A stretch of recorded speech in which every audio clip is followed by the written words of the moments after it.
You are standing on a small wooden platform, high above the world. The evening has grown quiet around you. The last few visitors left some time ago, their voices trailing down the mountain path until there was nothing left of them but silence, a soft and total silence, the kind that only exists at altitude, where the air is thin and the sounds of the valley cannot reach you, and the wind itself seems to hold its breath. You are alone now on the platform, and it is good to be alone in this quiet at this hour. The platform is simple, a wooden floor, worn smooth by many seasons and many boots, by the shuffling and waiting and gentle pacing of countless people who have stood here before you, waiting for the same cable car, watching the same mountains, breathing the same cool air. The planks are pale with age, and they creak very softly when you shift your weight, a sound barely louder than a whisper, immediately swallowed by the surrounding quiet. There are wooden benches along one wall of the small station building.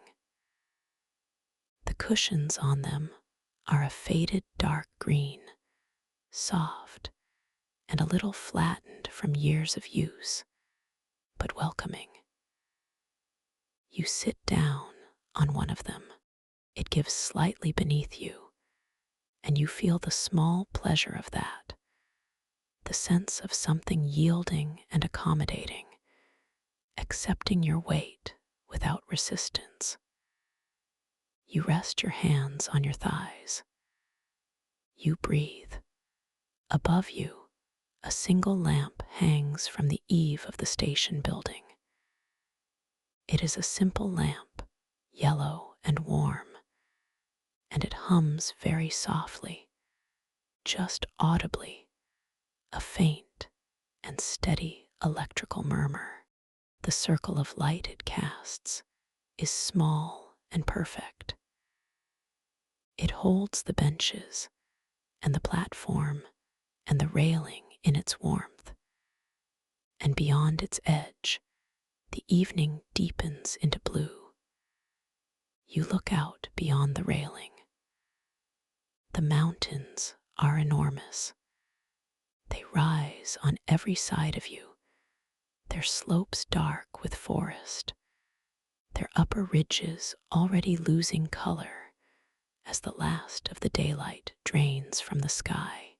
The highest peaks still hold a faint glow, the merest echo of the sunset that has already passed below the horizon. A soft orange, almost pink, touching the very tips of the stone, and then, as you watch, it fades. Slowly, gently, the way a candle dims when the wax runs low. Gradually, without drama, it simply withdraws, and the peaks join the rest of the mountains in the gathering dusk. And then they are all the same color, a deep, soft gray-blue, part stone, part shadow, part the reflected light of a sky that is not quite dark. You look up. The sky is extraordinary. It is that particular shade of evening blue that exists for only a short time after the sun has gone, but before the true dark comes, a deep, luminous blue, the color of deep water, lit from within by some memory of daylight. In its center, directly above you, it is almost violet. At the edges, where it meets the mountains, it is a darker, softer gray, and the first stars are appearing. One just above and to your right, steady and clear, not quite white, a faint blue-white, very sharp against the blue of the sky. You see it, and then you see another, slightly lower, slightly fainter, and then a third. They appear slowly, one at a time, as if the sky is opening gradually, letting them through one by one. You watch them appear. There is something deeply comforting about this. The reliable appearance of the stars, the knowledge that they have always been there, that they have been there all day, simply hidden by the blue of daylight. And now that the blue is withdrawing, they are simply becoming visible again. Not new, not arrived, simply revealed. You breathe in. The mountain air is cool and very clean. It carries the scent of pine, and beneath that, something more elusive, the smell of altitude itself, perhaps. The smell of stone and cold and elevation, of air that has never been breathed before, or at least not recently, not by anyone near you. It is a pure smell. It enters your lungs, and you can feel it clearly and completely from the very top of your chest to the very bottom.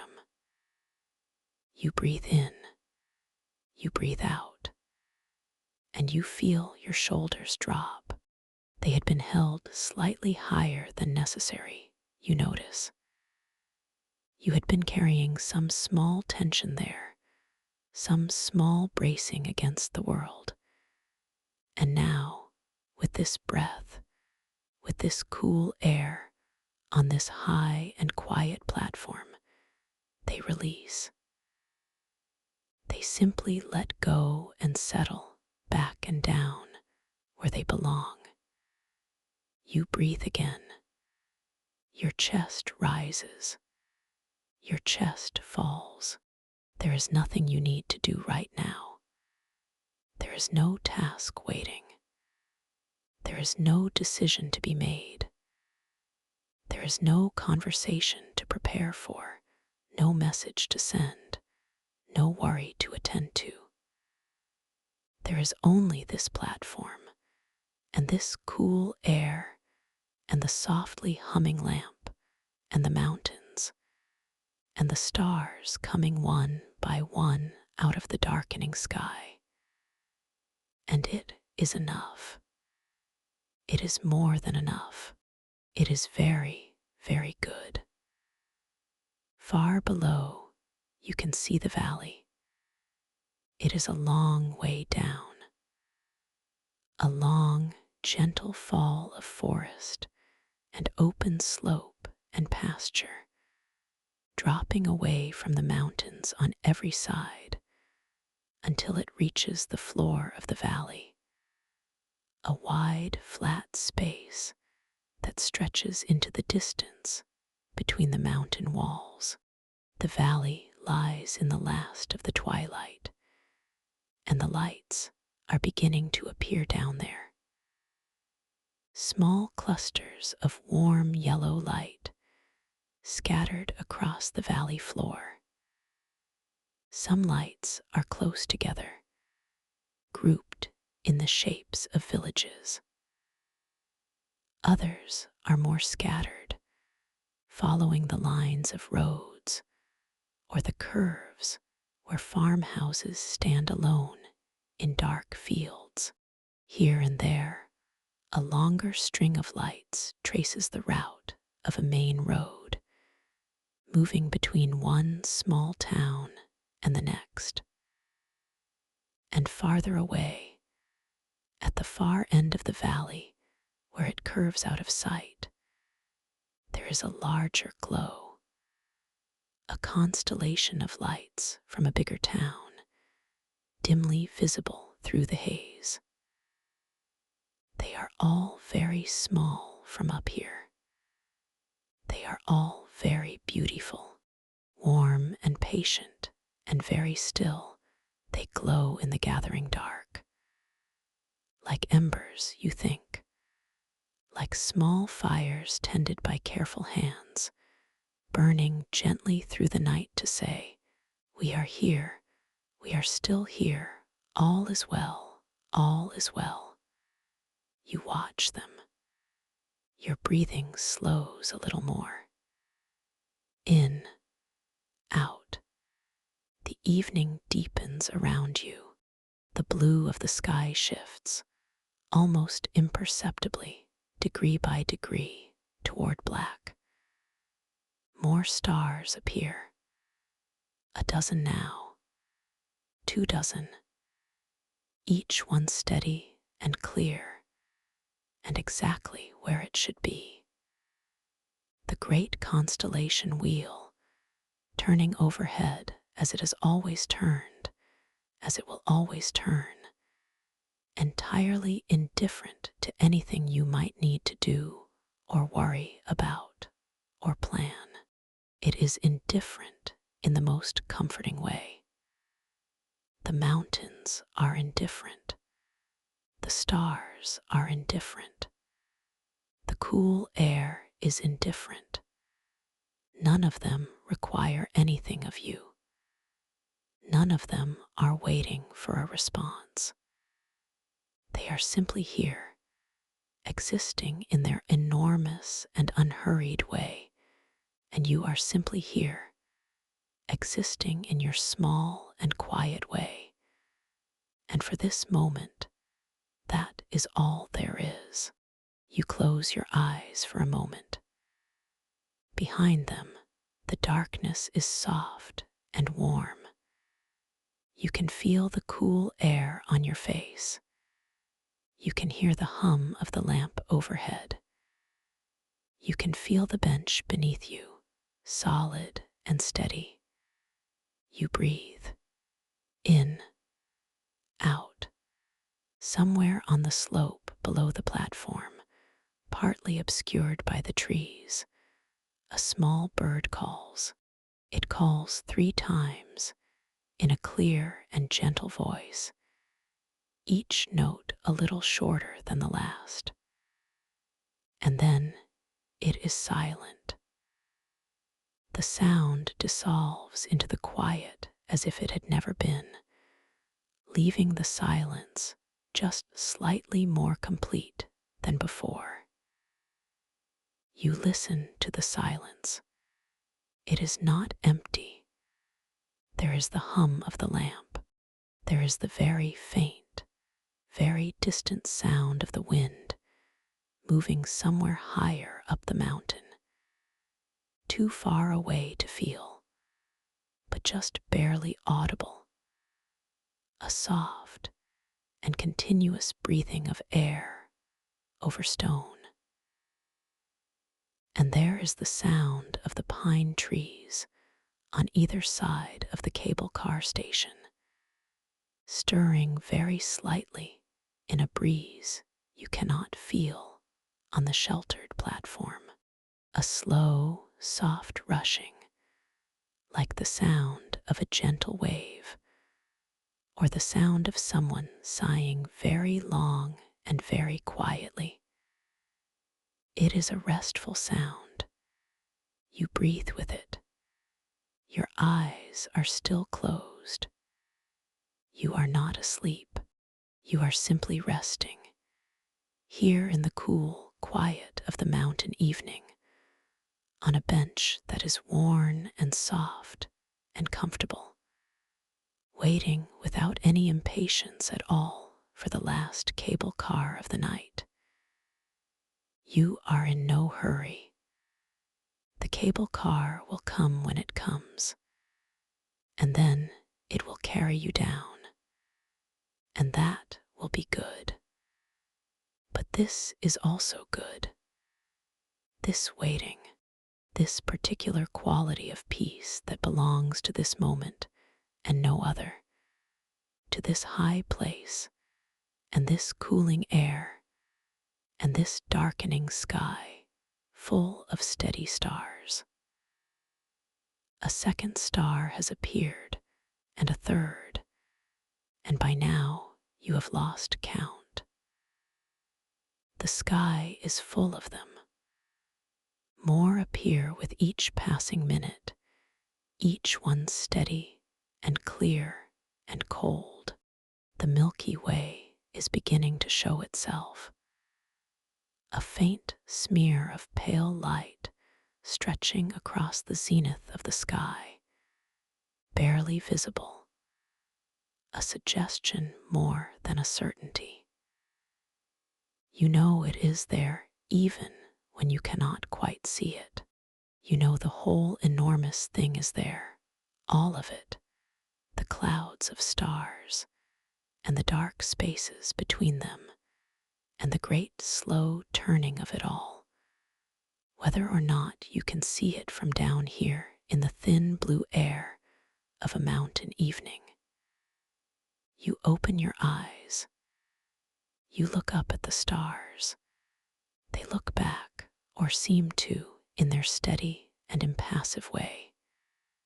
You breathe, and then you hear it, a low, gentle hum. It is new, different from the hum of the lamp, which is constant and even. This hum has a quality of movement in it. It comes from the cable overhead, the thick steel cable that stretches from this platform down and further down to the valley station far below.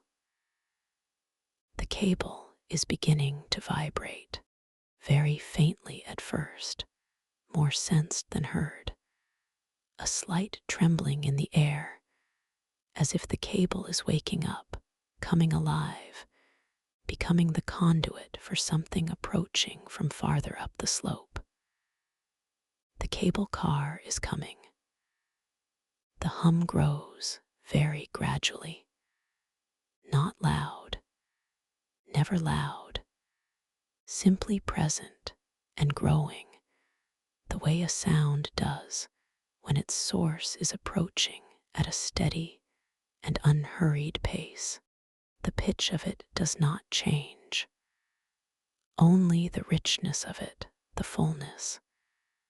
And beneath the hum, just barely, you can detect something else. A faint metallic whisper, the sound of wheels on a cable, of a small and well-made machine doing exactly what it was designed to do, smoothly and reliably, night after night, season after season. You sit forward slightly on the bench. You watch the cable, and then you see it. Moving from the upper darkness, descending along the cable, a shape appears. Small at first, just a form in the dimness, catching the faint starlight in its large windows. It moves slowly and evenly, not too fast, not too slow, the perfect pace for carrying tired bodies down a mountain at the end of a long day. As it draws closer, you can make out its color, a deep faded red, the red of old things that have weathered many seasons and are the more beautiful for it. Inside the cabin, a warm light glows, amber and soft, the light of a small space made cozy against the evening. It moves with the cabin as the cabin sways very slightly on the cable, a gentle pendulum motion, barely noticeable but entirely present. The light shifts and sways, warm against the dark of the mountain behind it. The cable car draws near. It slows with the most gradual and thoughtful of decelerations. It eases toward the platform, the hum of the cable dropping to a softer, lower register, and then lowering further still. There is a soft, mechanical sound, nothing abrupt, a gentle engagement, a quiet clunk of mechanisms designed for exactly this moment, and the cable car comes to rest at the platform. The doors open. They slide apart smoothly without sound, and the warm amber light from inside spills out onto the wooden planks of the platform. You stand from the bench. Your legs feel easy and loose. Your body feels rested already, even from this short wait. You walk the few steps to the door and you step inside. The cabin is small, but not cramped, small in the way of a well-made thing that contains exactly what it needs to contain and nothing more. The floor is wood, the same worn pale wood as the platform, and it is clean. There are seats along both sides, padded benches with dark green cushions, the same faded green as the cushions on the platform bench.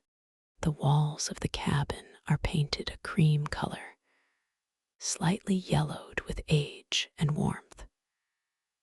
The ceiling is low and curved, and from it hangs a single simple lamp, casting that warm amber light that you could see from outside. Large windows cover most of the cabin's surface area. They are clean and slightly cool, and through them the world opens up on all sides. The mountains, the sky, the stars, and below, when you look through the front window, the long slope descending toward the valley, the trees, the dark pastures, and the scattered warm lights far below. You choose a seat along the side of the cabin. The cushion is soft beneath you. You settle into it. You rest your back against the wall of the cabin. You let your arms come to rest in your lap, loose and easy. Your feet are flat on the wooden floor. Your whole body is held by the cabin, supported by the seat and the floor and the wall behind you. The doors close, softly, without drama. They simply come together and seal the warmth inside and the cool of the mountain outside. And now there is a boundary between the two worlds, and you are in the warm one. And then, with the most gentle of motions, the cable car begins to descend. There is no lurch. There is no sudden pull of gravity, no alarming sensation. There is only a soft awakening of movement, a gradual shift from stillness to the smoothest possible motion, as if the cabin is simply deciding, quietly and without haste, to begin moving downward. You feel it through the cushion beneath you, a slight, barely perceptible change in the pressure. And then through the window, you see the platform begin to move, sliding upward and away as the cabin moves downward. The lamp on the platform recedes. The bench recedes. The small station building recedes. And then you are clear of the platform, suspended in the open air, the mountain above, the valley below, the cable the only connection between you and the world. And you begin to descend. The motion is extraordinary. It is unlike anything else. Not the motion of a car or a train or a boat. Not the motion of walking. It is its own thing entirely. The motion of a cable car on a mountain. This slow and swaying and utterly peaceful gliding. You are not moving under your own power. You are not making any effort at all. You are simply being carried, as if the mountain itself has decided to deliver you gently to the valley, and the cable and the car are its instruments for doing so. You breathe. The valley comes slowly closer. Through the front window of the cabin, you watch it. The slope of the mountain below, dark with trees, steepening, and then easing. The open pastures below the tree line, gray in the starlight. And then the floor of the valley, the lights, the village, all of it gradually, incrementally, almost imperceptibly closer with each passing moment. You are in no hurry. You let your eyes drift from the valley to the sky. The stars are remarkable up here. Without the lamp on the platform, without much light interference at all, they are vivid and numerous. The Milky Way is clearly visible now, a broad, pale, slightly luminous band stretching from one horizon to the other, dusted with more stars than any single eye could count. You look at it for a long time. You let your eyes rest on it softly, without trying to see any particular part of it, just taking it in as a whole, this vast and ancient thing, this river of light. The cabin sways, very slightly, left, right, left, right. The motion is slow and even, like a pendulum finding its natural period, or like a cradle rocking gently, or like the motion of a boat on very calm water, so calm that the waves are more a memory of waves than waves themselves. You feel it through your whole body, left and right and left and right. It is deeply, deeply soothing. You breathe in. The air inside the cabin has a warmth to it, a faint sweetness, the accumulated warmth of a closed space that has carried many people through many evenings. It is not unpleasant. It is, in fact, very pleasant. There is something about it that feels inhabited and known, the way a well-used room feels comfortable in a way that a new room does not quite yet. You breathe out. Your eyes drift to the window beside you. The slope of the mountain passes by very slowly, just beyond the glass. The pine trees are dark shapes, each one distinct and particular, and yet blending as you watch them move past into a continuous dark flow of tree shapes. an endless soft wall of forest.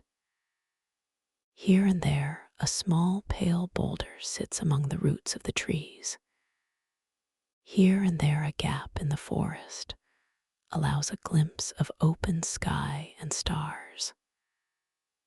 Mostly it is trees, dark and soft and still and close.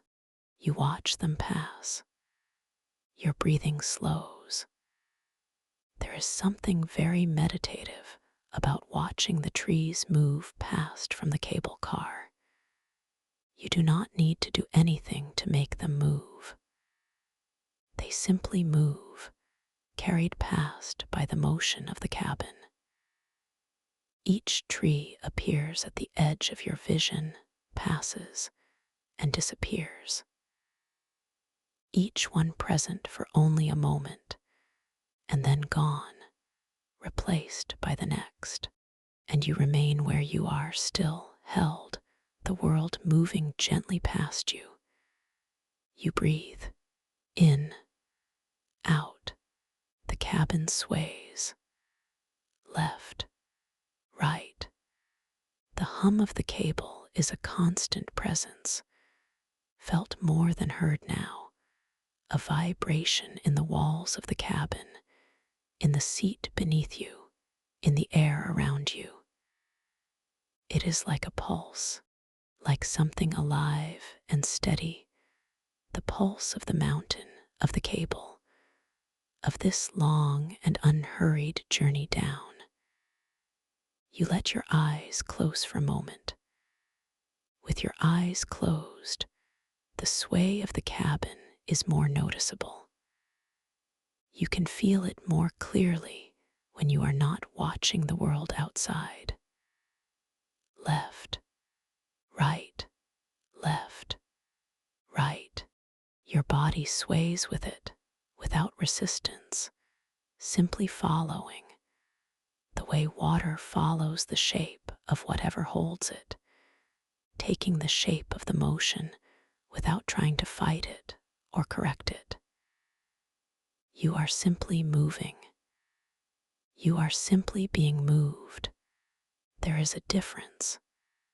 In being moved, there is a particular kind of ease. Nothing is required of you. No steering, no effort, no attention. You have placed yourself in the hands of something that knows exactly where it is going and exactly how to get there. And you can rest completely for the duration of this journey, knowing that the arriving will happen without your help. You breathe, in, out. Your hands are soft in your lap. Your shoulders are relaxed. Your jaw is unclenched. Your eyes are closed. The cabin sways. The cable hums. The stars wheel silently overhead, too slowly to see, but moving all the same. And the valley comes closer. You open your eyes. You look out the front window. The forest has thinned somewhat below you. You can see more clearly now the lower slopes of the mountain, where the trees give way to open pasture. The pasture is dark and smooth in the starlight, rolling gently toward the valley floor. You can make out the shapes of a few farm buildings, dark and low, sleeping in the dark fields. And below them, the lights. They are closer now, much closer than when you first stepped onto the platform at the top. You can see individual windows now, rectangular patches of warm light on dark building faces. You can see the street lamps of the village, small orange suns, each one casting its own pool of light on the cobblestones below. You can see the shapes of streets, the white walls of houses, the dark line of a river threading through the edge of the village, a bridge, a church tower. It is all there, the whole sleeping village, spread out below you in the valley like a model of itself, intricate and small and full of quiet life. You watch it. You breathe. The cabin continues its unhurried descent. The sway has changed slightly as you have descended into the lower, slightly warmer air. It is perhaps just a fraction more settled.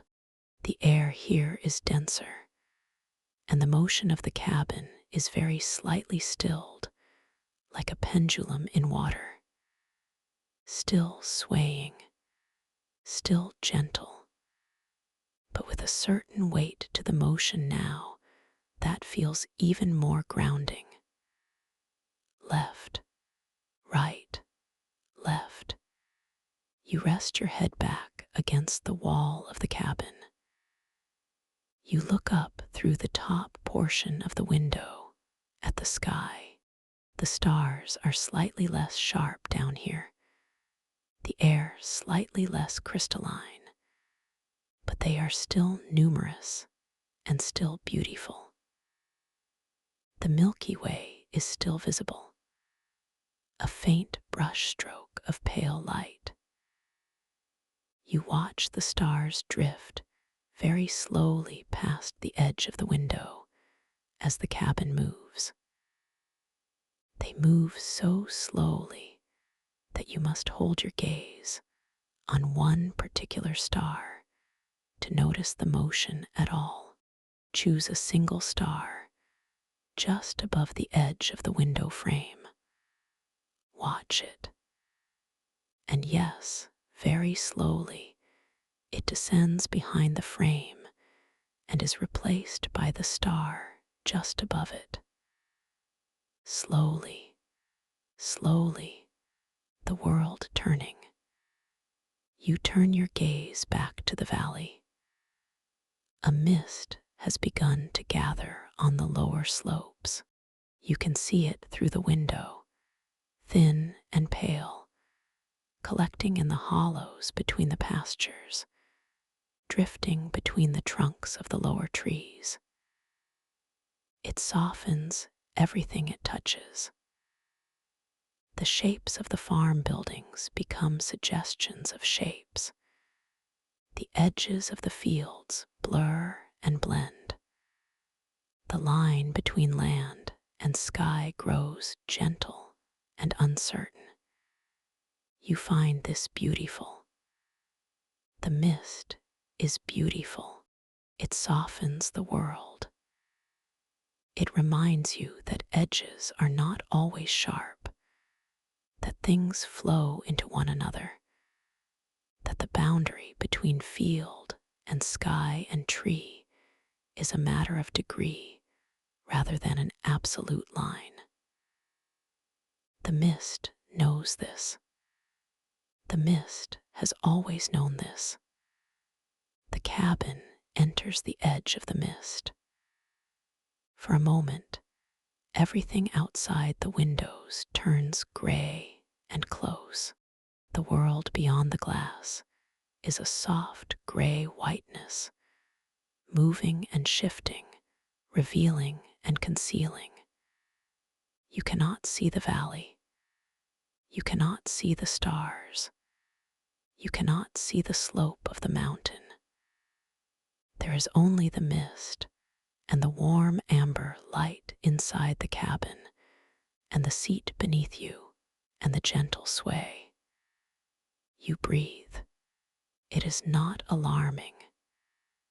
It is, in fact, deeply peaceful to be enclosed in this small warm space, moving through the mist, seeing nothing but gray and soft and close. The world simplified to just this: the warmth, the seat, the sway, the breath.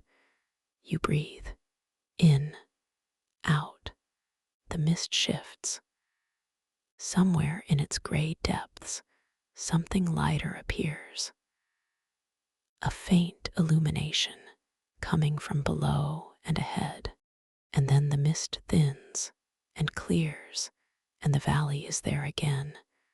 The lights warm and steady, the village clear and quiet below you. You are close now. The cable car station at the bottom is visible.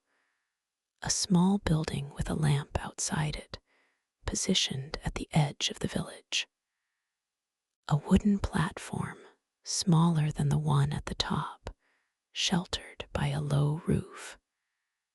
A single bench, empty, quiet, waiting. The cabin slows. The hum of the cable changes its quality. The vibration softens and slows. The pace of the descent, which has been so easy and constant, begins to ease further until the motion is almost imperceptible. Just the very gentlest of forward movements, barely more than standing still. And then, with a soft and entirely undramatic click, the cabin comes to rest. The doors open. The cool air of the valley enters the cabin, different from the mountain air, slightly warmer, softer, carrying the scent of grass and earth, and the faintest trace of wood smoke from somewhere nearby. You breathe it in. You stand. Your legs feel easy beneath you. Your body feels rested. The short journey has done something to you, has settled something, the way a slow walk in a quiet place can settle the mind and the body both. You step out onto the platform. The wooden boards are firm beneath your feet. The lamp above the station door casts its warm oval of light on the boards and the bench and the railing. Beyond the railing, the village street begins. Narrow cobblestones disappearing around a gentle curve in the soft lamplight. You stand for a moment. You breathe the valley air, and you look back up.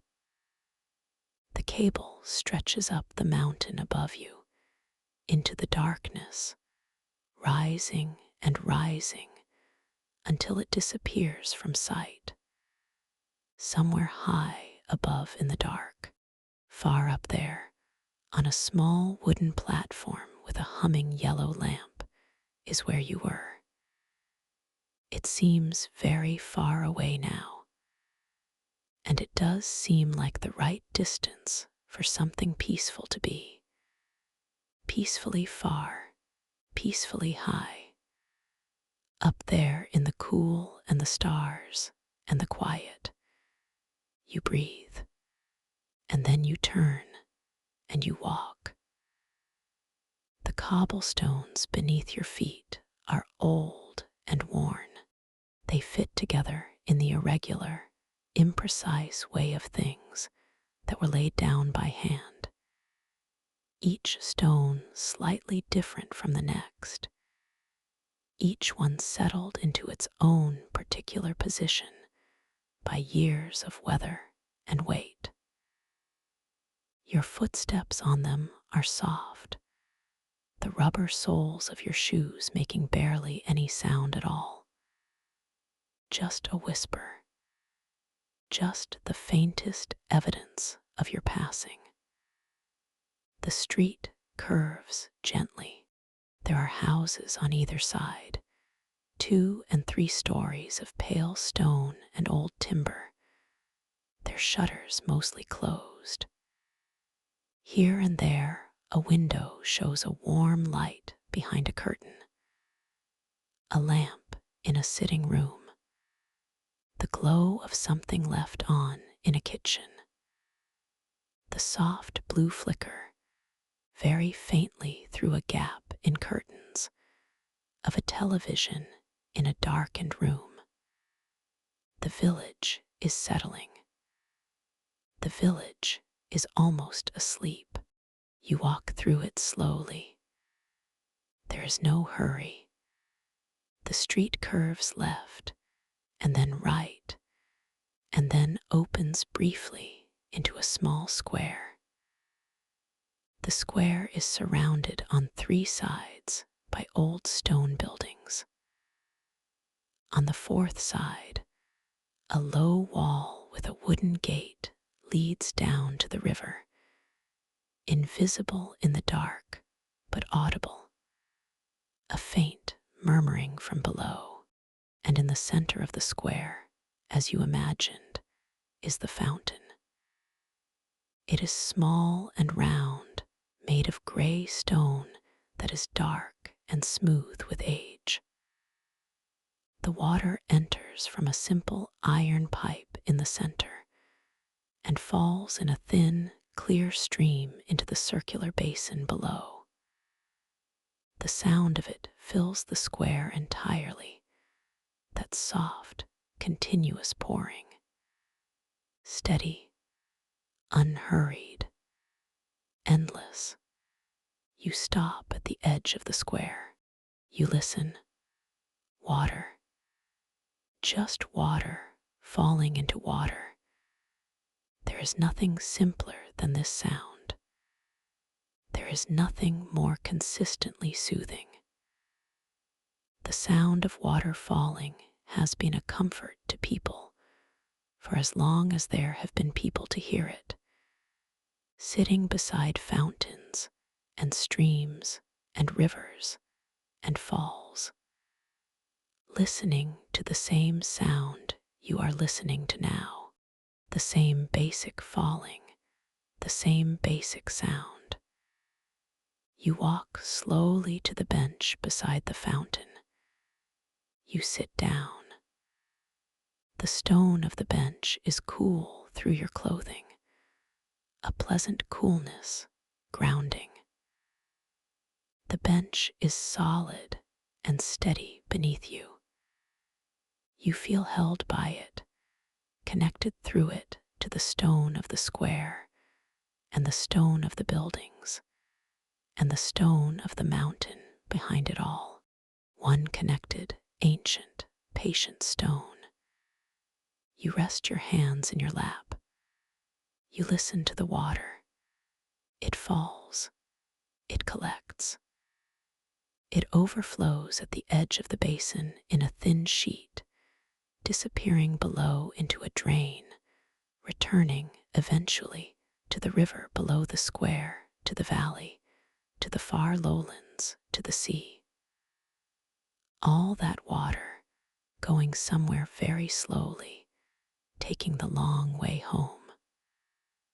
The long way home. You breathe. The air in the square is very still. There is no wind at this level, in this sheltered place between the old stone buildings. The lamp on the corner of one of the buildings casts a warm light over the fountain and the bench and a portion of the cobblestones. The rest of the square is in shadow, a soft and comfortable shadow, not dark enough to cause concern, just restful.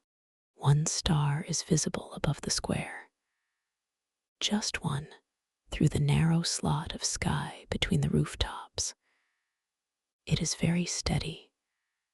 It is very clear. You breathe in, out. The fountain sounds, soft and constant and very near. You are aware, gradually and gently, of how tired you are. Not an unpleasant tiredness, not the tiredness of stress or overwork or worry. the tiredness of a day that has been full and complete, the tiredness of someone who has seen mountains and stars and a valley full of warm lights, the tiredness of a body that has breathed cool mountain air and descended slowly and peacefully from a height. It is a good tiredness. It is a tiredness that belongs to a specific kind of contentment. You breathe, and you know that your room is not far from here. You know it in the way you know things in the dream-adjacent state that this quiet and this fountain and this cool night air are beginning to induce. There is a room, simple and clean and warm, not far from this square. A small room with a pale wall and a window and a bed made up with clean sheets. That room is waiting for you in the way that rooms wait, patiently and without expectation, simply prepared, simply ready, simply there. You sit for a little longer beside the fountain. You breathe, the water falls. The star holds still above the rooftops. In the distance, somewhere in the village, a dog stirs and then settles again. Some small animal, somewhere in the dark, makes a brief, small sound and then is quiet. The river murmurs below the wall, below the wooden gate, below the square, down in its dark channel, going its slow way. You breathe, and then you stand, slowly, without hurry, your body coming upright from the bench, the way a tree straightens after a wind passes. Naturally, easily, you walk across the square. Your footsteps are quiet on the cobblestones. You take the narrow street that leads away from the far side of the square, and you walk along it. The houses on this street are older, perhaps, their stone walls thicker, their windows smaller. Flower boxes beneath some of the windows, the flowers closed and dark in the night time, only their shapes visible, bunched and soft against the pale stone. You walk slowly. You breathe. The street ends at another small square, or really a widening of the street, a place where it opens briefly before narrowing again. There is a tree here, an old linden tree, its trunk pale and broad and very still in the dark, its branches spread above the street, a canopy of summer leaves that in daylight would cast shifting dappled shadows on the cobblestones below, but now simply holds the darkness in its branches, a dark and quiet umbrella overhead. You stop for a moment under the tree. You look up into its branches. The leaves are still. There is no wind here in this sheltered place. The leaves hang perfectly quiet, their pale undersides barely catching the light from the distant lamp. You breathe the air beneath the tree. It is different here, softer, slightly warmer, carrying a faint sweetness. The linden is past its flowering season, but some memory of its fragrance seems to linger in the stillness beneath it. You breathe it in. You breathe it out. And then you walk on. The door you are looking for is around the next curve of the street. You know it when you see it. A wooden door, old and dark, set into a wall of pale stone. Above it, a small iron lamp, the kind designed to burn through the night, filling with its warm light the shallow alcove around the door. On the wall beside the door, a simple metal house number. Old numbers, not new, the kind made of cast iron, painted black, slightly rough to the touch. You put your hand on the door handle. The metal is cool and smooth. You pause for just a moment. You look back along the street you have walked. The tree is there, in the widened place. The fountain is somewhere beyond it, its sound too faint to hear from here. The cable car station is further still, and beyond the station, invisible in the dark, the mountain. The mountain with its forests and its mist and its cool air and its small wooden platform at the top where a yellow lamp hums all night long. You think of all of it for a moment. The platform, the bench, the stars appearing one by one, the cable car arriving in the dimness, warm lit and swaying, the descent, the slow pendulum descent through the cool air, and the pine-scented dark, and the gathering mist, and the valley lights growing gradually closer.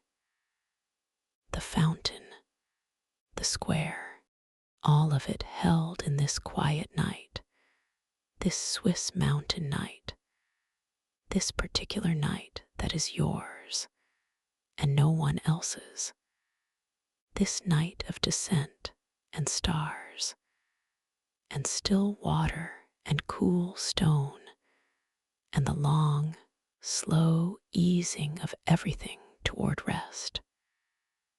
You breathe. You open the door. The air inside is warm. It is a gentle warmth, the warmth of stone that has stored the day's heat and releases it slowly and evenly through the night. It greets you as you step inside, a soft, welcoming pressure, the slight difference in temperature between the cool night air and the warm interior air. The hallway is quiet. A wooden floor, its boards pale and worn smooth. A narrow staircase rising to the right, the banister a smooth curved wood, worn by many hands. At the foot of the staircase, a lamp set low on a small shelf, casting a warm light up the first few stairs. Everything is still. Everything is quiet. The building holds its sleeping breath. You close the door behind you softly, and you stand for a moment in the hallway. You listen. You can hear nothing but the faintest settling of the old building, the almost inaudible creak of timber doing whatever timber does when the temperature shifts, when the night presses in from outside and the warmth holds within. A comfortable sound, the sound of a place that is sheltered and sound and has been here a long time. You put your hand on the banister. You begin to climb. 1 step, 2. The wood of the stairs is soft underfoot. The boards worn down by years of footsteps, ascending and descending.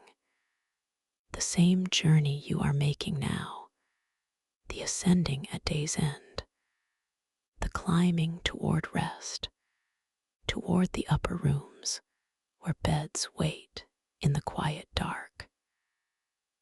3 steps. 4. Your hand trails along the banister. It is smooth and cool, slightly satiny, the way very old wood becomes when it has been touched by hands for a very long time. Each previous hand has added its small contribution to this smoothness. Yours adds a little more. 5. 6. The staircase turns at a small landing, and you follow it, and then continue upward. 7. 8. 9. At the top, a short corridor, low ceiling, plaster walls the color of old cream, slightly warm in the dimness. 2 doors on the left, 1 on the right, 1 at the end of the corridor. Yours is the one at the end. You walk to it. Your footsteps are very soft on the wooden boards of the corridor. You are aware of the silence of the other rooms, the sealed quiet behind their closed doors, the sleeping that is happening behind them, the breathing you cannot hear, but know is there. Your door opens quietly. You step inside. The room is small, just the right size, enough for a bed, and a small table beside the window, and a narrow wooden chair in the corner, and a wardrobe with one door slightly ajar. The walls are pale, almost white. They hold the darkness of the room softly, neither absorbing it entirely nor reflecting it harshly, simply containing it in their smooth, pale surfaces. The window is opposite the door. Its curtains are a soft, heavy fabric, dark, pulled mostly closed. A gap at the center allows a narrow slice of the world outside, a sliver of sky, a few stars, the dark edge of the mountain against the night. On the small table beside the window, a glass of water. Just a glass of water, plain and clear and still. It was left there for you, you understand, in the way that someone who knows how to care for guests leaves a glass of water in a room without being asked, without making a fuss about it, simply as a matter of quiet consideration. You cross the room. You pick up the glass.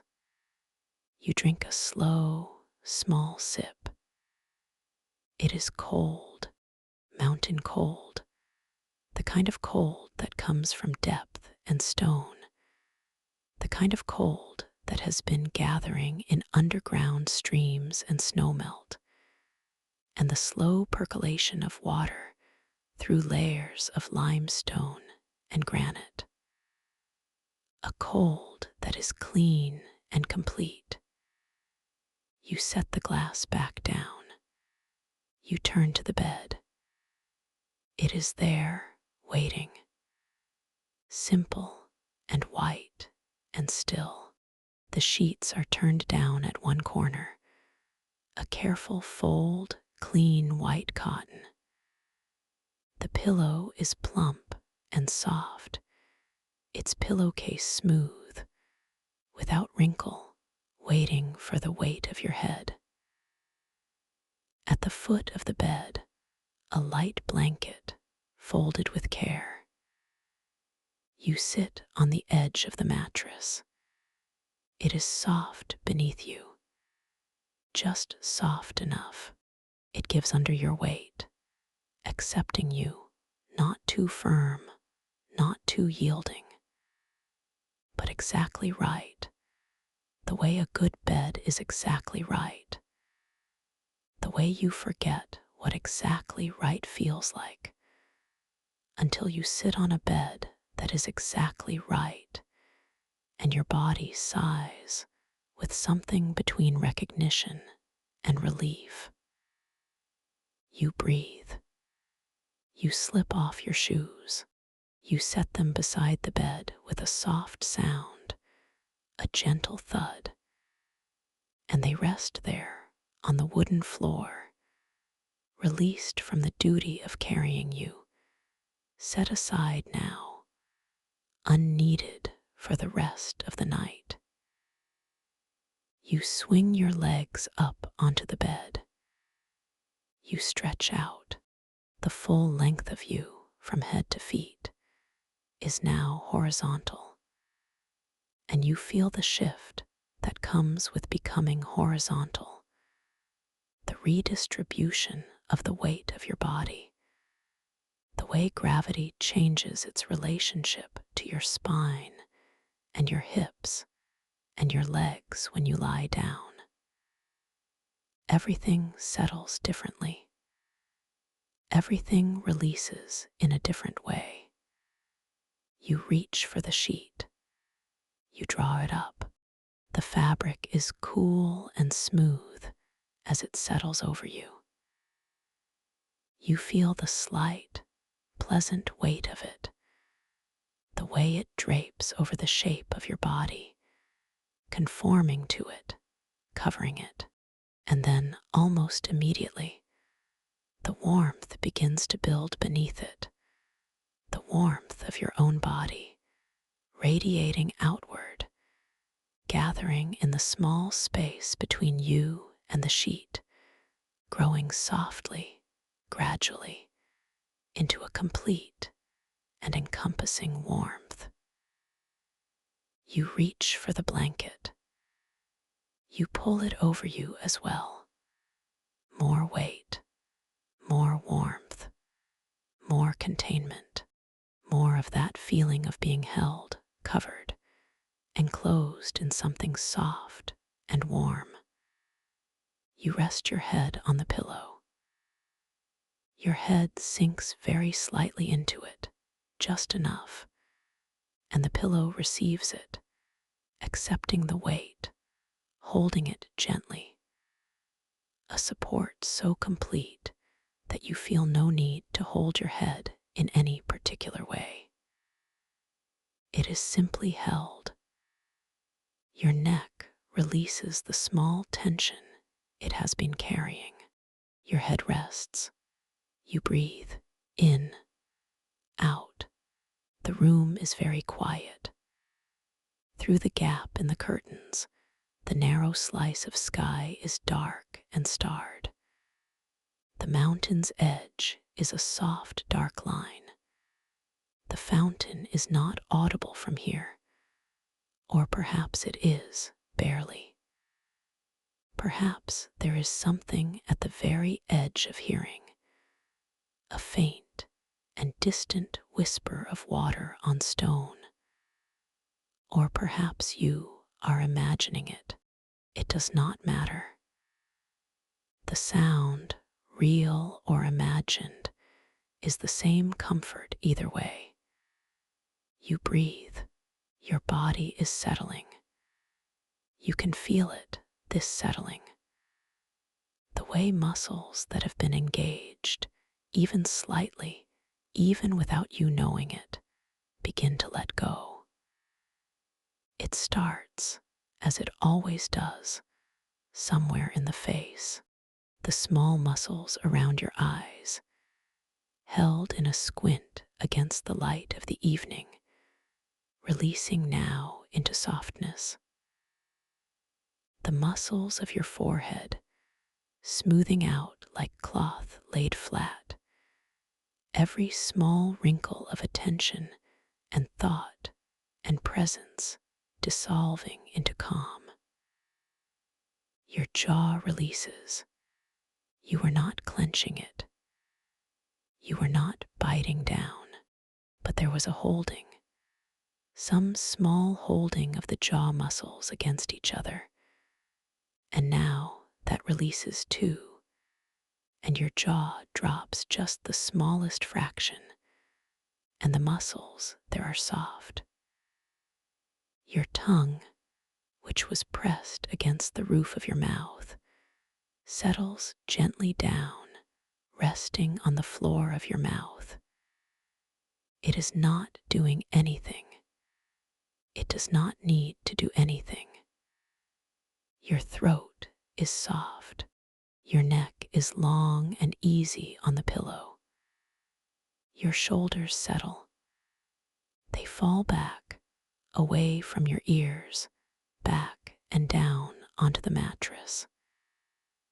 They press very gently into the mattress, and the mattress receives them, and you feel the contact, the warmth of the mattress surface against the back of your shoulders. Your chest rises with a breath. Your chest falls. Your arms lie along your sides, loose and warm beneath the blanket. Your hands are open. Your fingers curve slightly, the way fingers do when the hands are completely at rest, not quite closed into a fist, not quite flat, simply at ease in their natural, gentle curve. Your back is long against the mattress. Every part of it is touched by the mattress. Every part of it is supported. You do not need to hold yourself up. You do not need to maintain any position. You are simply lying down, and the mattress holds you, and the blanket covers you, and you breathe. Your hips settle. Your legs are heavy and warm. Your feet rest easily, slightly turned out, the way relaxed feet rest. Your whole body is a single, continuous arrangement of rest. You breathe in, out, in, out. The stars through the curtain gap do not move, or they move so slowly that the duration of a night's sleep is not long enough to notice the change. They are there when you look. They will be there, very slightly different in their positions, when you look again tomorrow. But for now, for this moment, they are simply still and steady and clear. You close your eyes. Behind your closed eyelids, the darkness is warm and soft, not empty, but restful. There is a kind of inner light, the residual brightness from the evening, gradually fading, becoming dimmer, becoming softer. The mountain, the platform, the stars, the cable car, the valley lights, the fountain, the cobblestones, the tree, the door, the staircase, the room, all of it is still there in this warm inner dark, but growing softer, losing its edges, beginning to blend and blur and flow together. You breathe in, out. The sway of the cable car comes back to you, not as memory exactly, more as sensation. A gentle, rhythmic sway. Left, right, left, right, so soft, so slow. You feel it in your body even here, even lying in this bed. This gentle phantom swaying. The memory of motion in a body that is now completely still. left, right, left. It is not unpleasant. It is, in fact, exactly what your body needs. This residual rocking, this afterimage of movement, like the way the ground seems to sway slightly when you first step off a boat, the body holding onto the motion it has grown accustomed to. You breathe. The swaying gentles further, slows further, until it is less a sway than a whisper of sway, less a movement than a memory of movement, barely distinguishable from the slow rhythm of your breathing. In, out, left, right, in, out. Your thoughts are slowing. They have been quieter since the platform, since the cool air and the stars and the humming lamp. But now they are quieter still. They are like the lights of the valley as seen from very high up. Small, distant, occasional, each one a point of warm light in a large and mostly dark space. Here a thought appears, tiny and warm, and then fades. There another appears, equally small, equally brief, and the spaces between them grow longer and softer. Longer, softer. You breathe. You are on the cable car again, in that place between memory and sleep. You can feel the seat beneath you, soft and warm. You can see through the large windows the dark slope of the mountain, the trees passing slowly, and beyond them the valley, and the lights of the valley, warm and small and steady. The cable car sways. Left, right, you sway with it. Your body is still in the bed. Your body has not moved, but somewhere in the soft space between waking and sleep, some part of you is still on that cable, still descending, still being carried slowly and peacefully, and without effort down through the cool mountain night toward the valley. And that is all right. That is more than all right. You breathe. The hum of the cable is there, just barely, the lowest possible register of sound, felt in the chest more than heard with the ears. A steady, reassuring vibration, evidence of the cable doing its work, carrying you, holding you, taking you exactly where you need to go. In, out, the trees pass. The mist gathers in the hollows. The stars hold still above. The valley lights glow, patient and warm, far below, and the cabin sways, left and right, and left and right, and the cushion is soft beneath you, and the amber light is warm, and there is nothing to do and nowhere to be, and nothing to think about. Nothing at all, just this slow and beautiful descent, this long and unhurried journey downward through the dark, toward the valley, toward the village, toward the room, toward the bed, toward sleep, toward this, toward right now, toward your breath. In, out, in, out. The valley is very near. You can see the lights so clearly now. Each warm window, each small lamp on each small post on each small cobblestone street.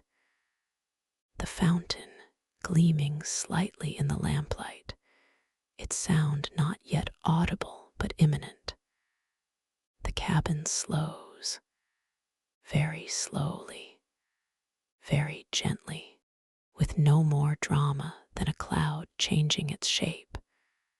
The motion simply eases, decreases, approaches stillness from the direction of movement, and then arrives there.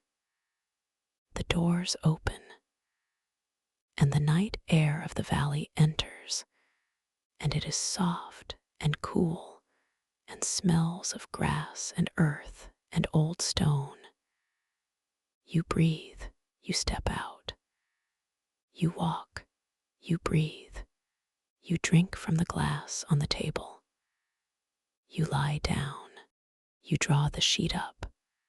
You close your eyes. And here you are, here, right here, in this room, in this bed, with the weight of the blanket over you and the cool softness of the pillow beneath your head and the warmth of your own body all around you and the darkness behind your eyes and the slow, slow rhythm of your breathing. In, out. The fountain sounds or does not sound, and it does not matter. The stars are there beyond the curtain, and they are beautiful, and they will be there in the morning. The mountain stands, enormous and patient, and it has stood for longer than anything you could imagine, and it will stand long after the cable car is gone, and the station is gone, and the village has changed, and the valley has changed, and everything has changed. The mountain will still be standing, patient and still and utterly untroubled. You breathe, and something in you, something you have been holding without knowing it, releases itself into that enormous patience, into the patience of the mountain, into the stillness of the stars, into the constancy of the fountain, water falling and falling and falling. You release, you let go, you breathe, and you are heavy, not uncomfortably heavy. The heaviness of arrival, the heaviness of having reached the end of the journey, of having descended from the high place to the valley place, of having walked the cobblestone streets in the quiet night, of having climbed the stairs and entered the room and drunk the cold water and lain down in the soft bed and pulled the covers up and closed your eyes. The heaviness of a body that knows it can rest now, that it is safe to rest, that everything is done, that the day is complete, that nothing requires you, that the world will hold itself together perfectly well without your attention for the next several hours. You breathe in, out. Your face is soft. Your hands are soft. Your whole body is soft and heavy and warm beneath the blanket. The room is quiet. The village is quiet. The valley is quiet. The mountain is quiet. Everything is quiet.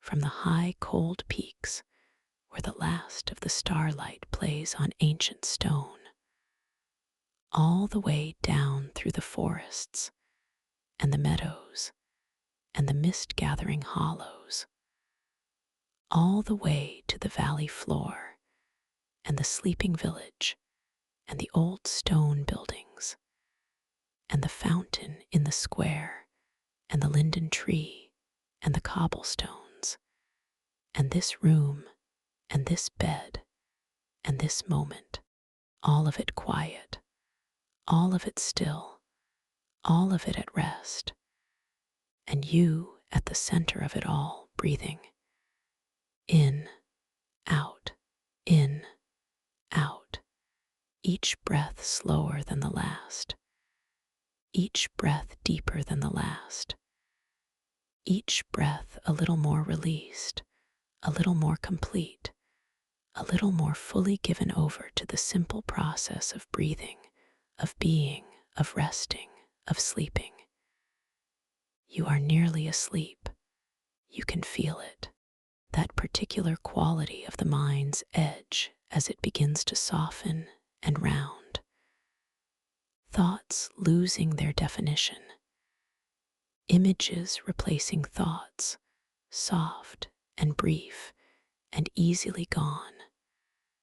The memory of the cable car, the sway of it, the warmth of the amber light, the cool air at the top of the mountain, the stars appearing one by one, the platform, the lamp, the humming, the silence, the bench, the wait, and then the arrival of the cable car, red and warm in the dimness, and the descent, the long, slow, beautiful descent through the dark, and the cool, and the stars, and the mist, down and down and down, through all the levels of the mountain, from the high cold air to the warm valley air, from the sharp stars to the soft lights, from the silence of the heights to the quiet of the village, to the sound of the fountain, to the warmth of the room, to the softness of the pillow, to this moment, this breath, this warmth, this dark. You are here, you are home, you are asleep, or almost asleep, or so close to asleep that the difference no longer matters. Your breathing is very slow now. Each breath is long and deep and easy, rising and falling like something enormous and unhurried, like the chest of a mountain, like the swell of a slow tide, like the turning of a world. In, out, in, out. The room holds you. The bed holds you. The blanket holds you. The pillow holds you. The dark holds you.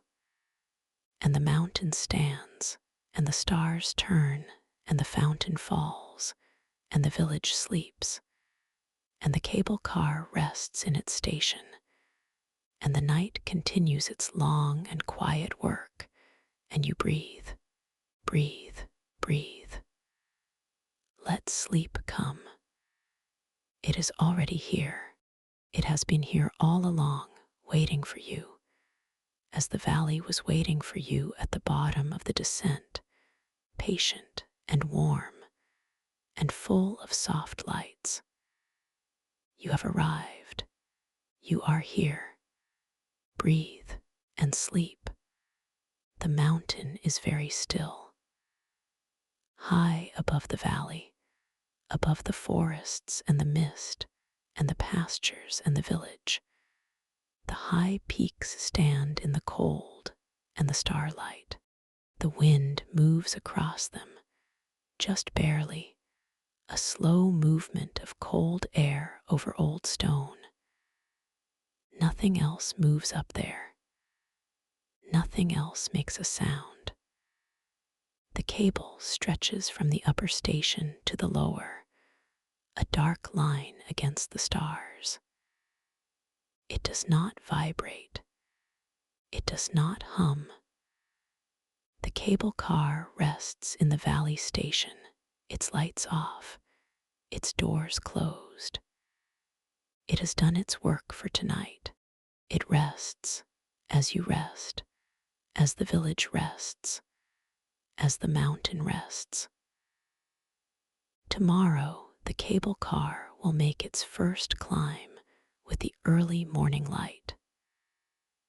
The doors will open, and the first visitors will step inside, carrying their backpacks and their cameras, their voices bright with morning energy, and the cable car will carry them up through the cool of the forest, up through the level of the mist, up into the clearer air above, up toward the peaks, the rocks, the views that stretch for distances that seem impossible from down in the valley. But that is tomorrow. That is the morning. This is the night, and the night is long and soft and completely quiet. The stars move overhead so slowly. The fountain sounds in the square. The river murmurs in its channel. The old stone of the buildings holds its warmth. The linden tree is motionless in the still air. The streets are empty, the windows dark, or nearly dark, one or two still showing a faint glow that will be gone within the hour. Everything sleeping, everything resting, everything exactly as it should be in the deep heart of a mountain night. And in a small room, in a pale-walled room on the upper floor of an old stone building, the window curtains almost closed, the narrow strip of starlit sky barely visible through the gap, a person lies sleeping, breathing, slowly, deeply, completely at rest. The pillow holds a sleeping head. The blanket rises and falls. In, out, in, out. Around the sleeping person, the room is still.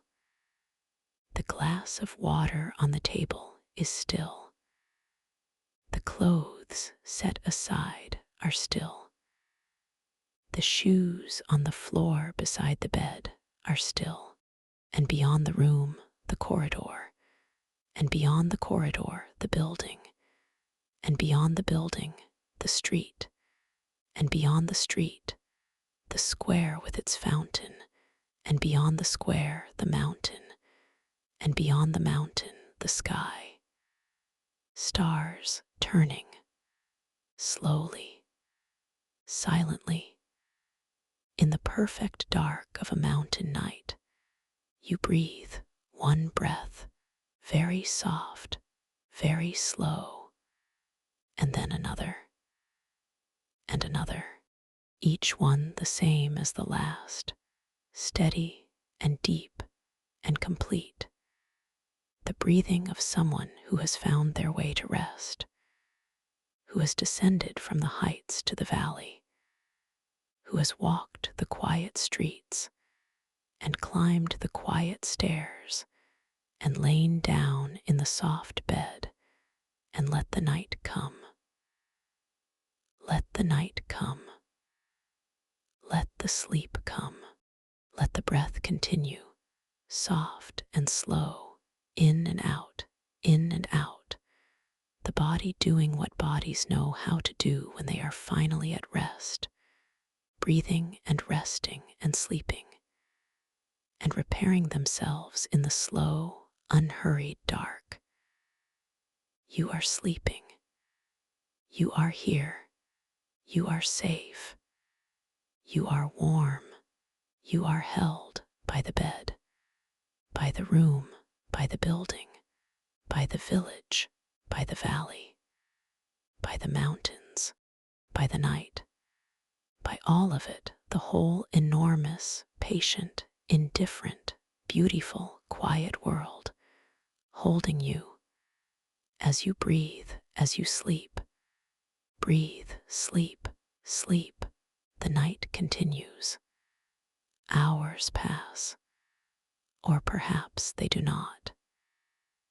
In sleep, time is not measured in the way it is measured during waking. There are no minutes here. There are no hours. There is only the breath and the warmth and the dark and the slow, continuous turning of the world beneath the stars. You breathe in, out, deep and slow and even. The room is exactly as it was. The walls are pale. The curtains are mostly closed. The narrow strip of sky in the gap between them still holds its stars, though they have moved very slightly from where they were when you lay down. The mountain's edge is still there, a soft, dark shape against the star-filled sky. The glass of water on the table is still, a perfect glass of water, untouched, still, waiting in case you should need it, asking nothing of you, simply there. The room breathes with you, or so it seems, in this half place between sleep and deeper sleep, where the senses continue their work in a muted and dreaming way. The walls seem to breathe. The ceiling seems to breathe. The whole small room seems to expand slightly with each breath in and contract slightly with each breath out. A room breathing. A sleeping building drawing breath. You breathe in, out, somewhere far below the room, far below the building, far below the cobblestone street. The earth is very still.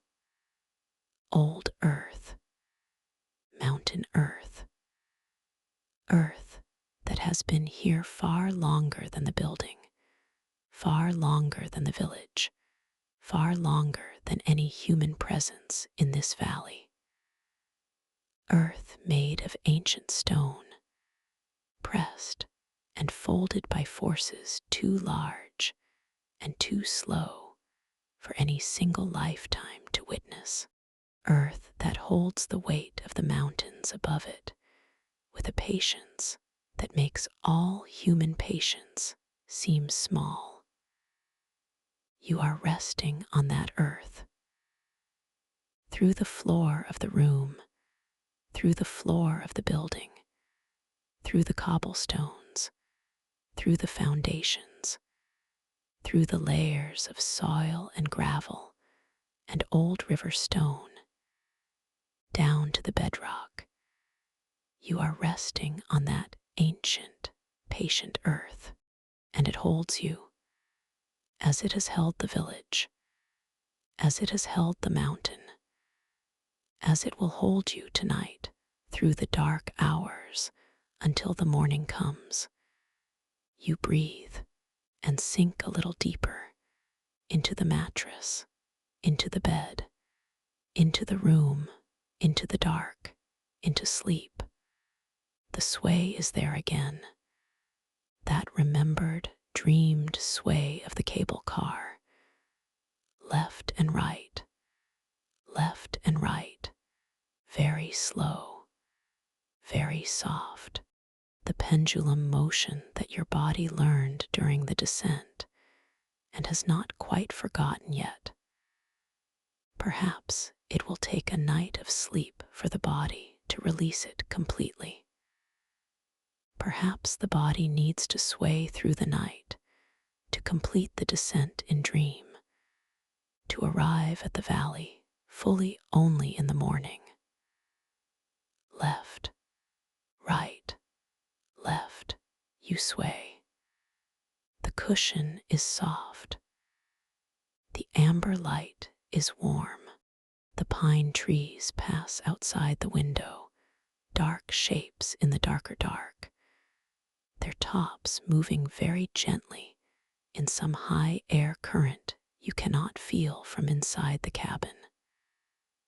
The cable hums, very low, very steady, a sound like the lowest note of a large instrument, felt more than heard, a sound that begins in the chest rather than the ears.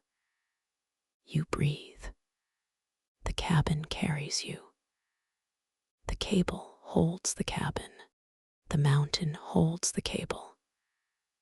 The earth holds the mountain. And you are held by all of it, by the whole chain of holding, from the small soft cushion beneath you all the way down through the cabin and the cable and the mountain to the ancient patient earth at the center of everything. You are held. You are completely, utterly, perfectly held. There is nothing to do but breathe, and nothing to be but here. In, out, the valley comes closer, not in a way that brings any urgency, simply in the way that things become closer when you move toward them slowly and without hurry. Closer and more defined, the lights more individual, the shapes of buildings more clear, the streets traceable, the river a dark line. You watch it through the window of the dream cabin. You breathe. The mist gathers in the hollows. It is the most beautiful thing. Gray and soft and slightly luminous, lit from within by some reflection of the distant valley lights. The mist collects in the low places between the fields, fills them slowly, silently, the way water fills a container, gently and without force, taking the shape of whatever holds it. You watch the mist. It moves so slowly, barely moving, almost still, but changing all the same. A tendril extending here, a pooling there, the whole shape of it evolving at the pace of a cloud, at the pace of something that has all the time in the world, that is not going anywhere quickly, that is content to be what it is and do what it does. You breathe, and you are like the mist. In this moment, lying in this bed, eyes closed, breathing slowly, you are like the mist in the valley hollows, settling, pooling, taking the shape of the space around you, soft and gray and barely moving, present but not effortful, here but not demanding, simply resting in the low places, in the warm places, in the held places. You breathe, in, out. The city of thoughts is very quiet now. There was a time, earlier in the evening, when the thoughts were more numerous. Small concerns, small plannings, small notices of things that needed to be done, or remembered, or considered. They moved through the mind like visitors through a busy place, each one with its own small purpose, its own small urgency. But one by one they left. The mountain air helped. The cool of the high platform helped. The sway of the cable car helped. The fountain helped. The cobblestones and the linden tree and the warm hallway and the staircase and the glass of cold water. Each of these helped, in its quiet way, to calm the city of thoughts, to slow it, to dim its lights, to let its visitors disperse until there were very few left, and then fewer, and then almost none. And now the city is nearly silent. A thought passes through occasionally, like a late traveler on an empty street, not in a hurry, not sure where they are going, simply passing through and then gone. And the street is empty again, and quiet, and the lamp at the corner continues its steady illumination of nothing in particular, and the fountain sounds, and the night continues. You breathe, one breath, two, three, each one easy, each one slightly slower than the last. The natural deceleration of a body finding its resting rhythm, the rhythm it knows from all the nights of sleep that came before this one.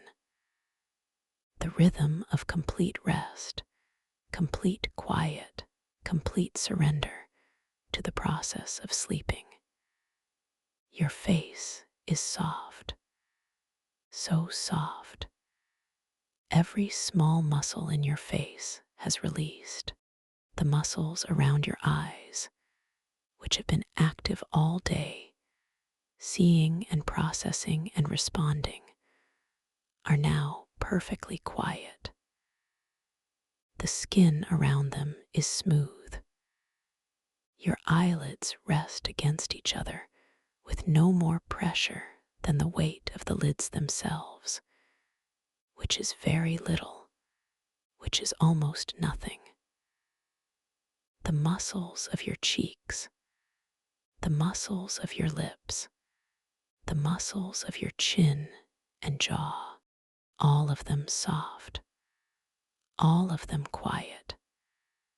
The face you wear in sleep is the same face you have worn since childhood, the face without performance or concern or expression, the face that simply is, open and unguarded breathing. You breathe and breathe.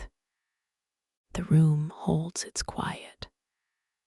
The building holds its sleeping breath. The village holds its dark and quiet. And the mountain stands above it all, above the village and the valley, and the sleeping buildings, and the empty cobblestone streets, and the silent fountain, and the linden tree with its still leaves. The mountain stands, enormous and dark and patient. Its forests on its lower slopes are still and deep. Its high meadows are cold and empty. Its peaks are touched by starlight, cold stone and cold light, and cold air moving very slowly across them. Nothing moves on the mountain at this hour, or almost nothing.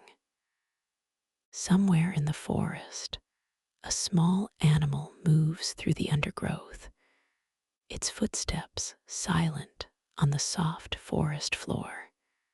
It stops. It listens. It continues. A pine cone falls somewhere in the dark, makes a small sound among the needles below, and is still. The wind moves very high up, too high to touch the forest, too high to touch the cable or the station or the platform. Just the wind and the cold rock and the stars, and the night, the vast and patient night. You breathe, your chest rises, your chest falls, one breath, and then another, and then another. Each one the same as the last, and yet each one slightly different in some unmeasurable way. Each one a small new event, a small new beginning, a small new completion.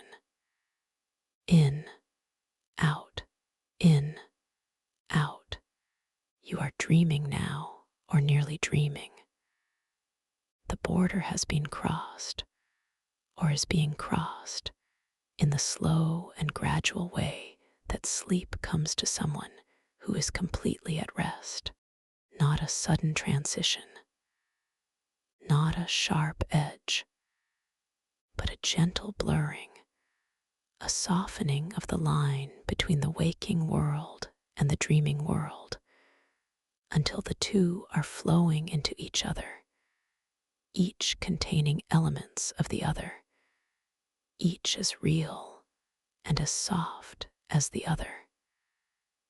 In the dream, you are on the platform. Again, the platform at the top of the mountain, with the yellow lamp and the worn wooden benches and the railing painted dark green. But the dream version of the platform is slightly different from the remembered version. The lamp is softer here. The air is warmer. The mountains around the platform, instead of being dark and imposing, are gentle and luminous, lit from within by some pale dream light that makes them look like the mountains in a very peaceful painting, in a painting of mountains as they feel rather than as they look. You are sitting on the bench. You are breathing the dream mountain air, and the stars are above, enormous and very near, as dream stars often are, as if the sky has been brought closer just for this. You breathe. It is good to be here. It is very, very good to be here on this dream platform, in this dream mountain air, with these dream stars so close you could almost touch them. You breathe. And then the hum begins. The cable begins to vibrate, and you know the cable car is coming. And it is exactly the same feeling as it was in the real world, that feeling of something approaching from above, that feeling of something coming toward you that will carry you somewhere peaceful and good, that feeling of anticipated ease. The hum grows, very slowly, very gently, and then the cable car appears, dream red, dream warm, its windows glowing amber in the dream dark. It slows, it stops, the doors open, you step inside. The cushion is soft, the light is warm, the windows are large and clear, and through them on all sides the dream mountains stretch away, gentle and pale and luminous, and the dream stars are above, and the dream valley is below, its dream lights warm and small and scattered like embers across the dream dark. The doors close, and the cable car begins its descent.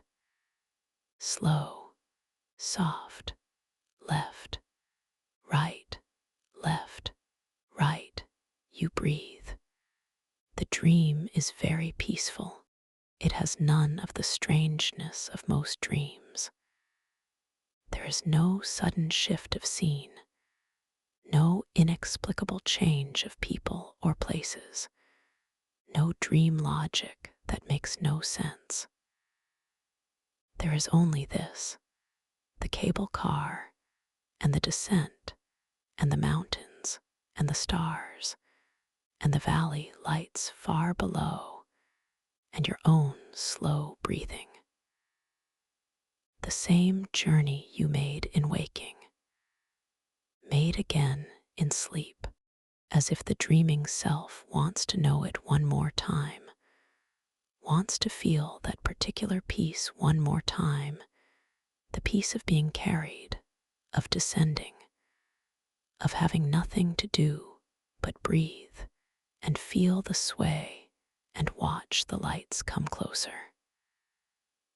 Left, right, left, you breathe. The dream trees pass outside the window. They are softer than real trees. Their shapes are more rounded, more idealized, more like the idea of a pine tree than any particular pine tree. But they are beautiful.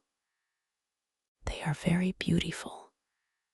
These dream trees, dark and soft against the pale dream sky. The dream mist gathers in the dream hollows, and the cable car descends through it, and the windows go gray and close and soft for a moment, and then clear again, and the valley is there, the lights warm and patient and real, even here in the dream, real in the way that matters. You breathe. The descent continues. It will always continue in this dream. It will carry you all the way down, all the way to the valley station and the cobblestone streets and the fountain and the square and the narrow street and the wooden door and the hallway and the stairs and the room and the bed. All the way to here, to right now, to this breath. In, out, the dream holds gently, and then it softens, and then it blurs, and then it becomes something less than a dream, something deeper, something that is not quite dreaming and not quite dreamlessness, a place below both, a place of pure rest, pure quiet, pure dark. You breathe, but you do not know that you breathe. You are not aware of anything now.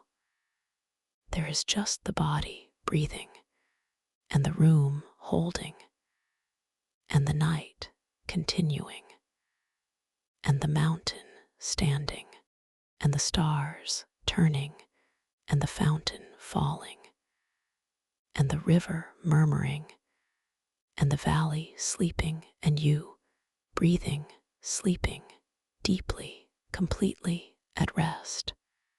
Something in the hour before dawn is different. The quality of the darkness changes, very slightly, very slowly.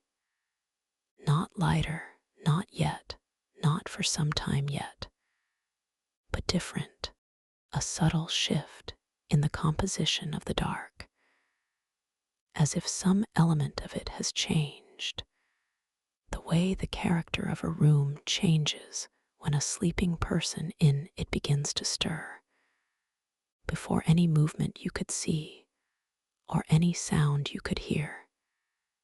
Just a shift in the quality of presence. The mountain feels it. The stars know it.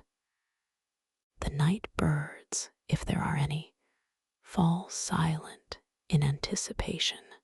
The fountain continues its falling, indifferent to the approach of dawn, as it is indifferent to everything, steady and constant, and entirely without concern for the turning of the world. You breathe. You do not feel the approach of dawn. You are too deep in sleep for that. You are far below the surface of waking consciousness, in the deep country of rest, where dawn is a rumor, a story told by people in another world.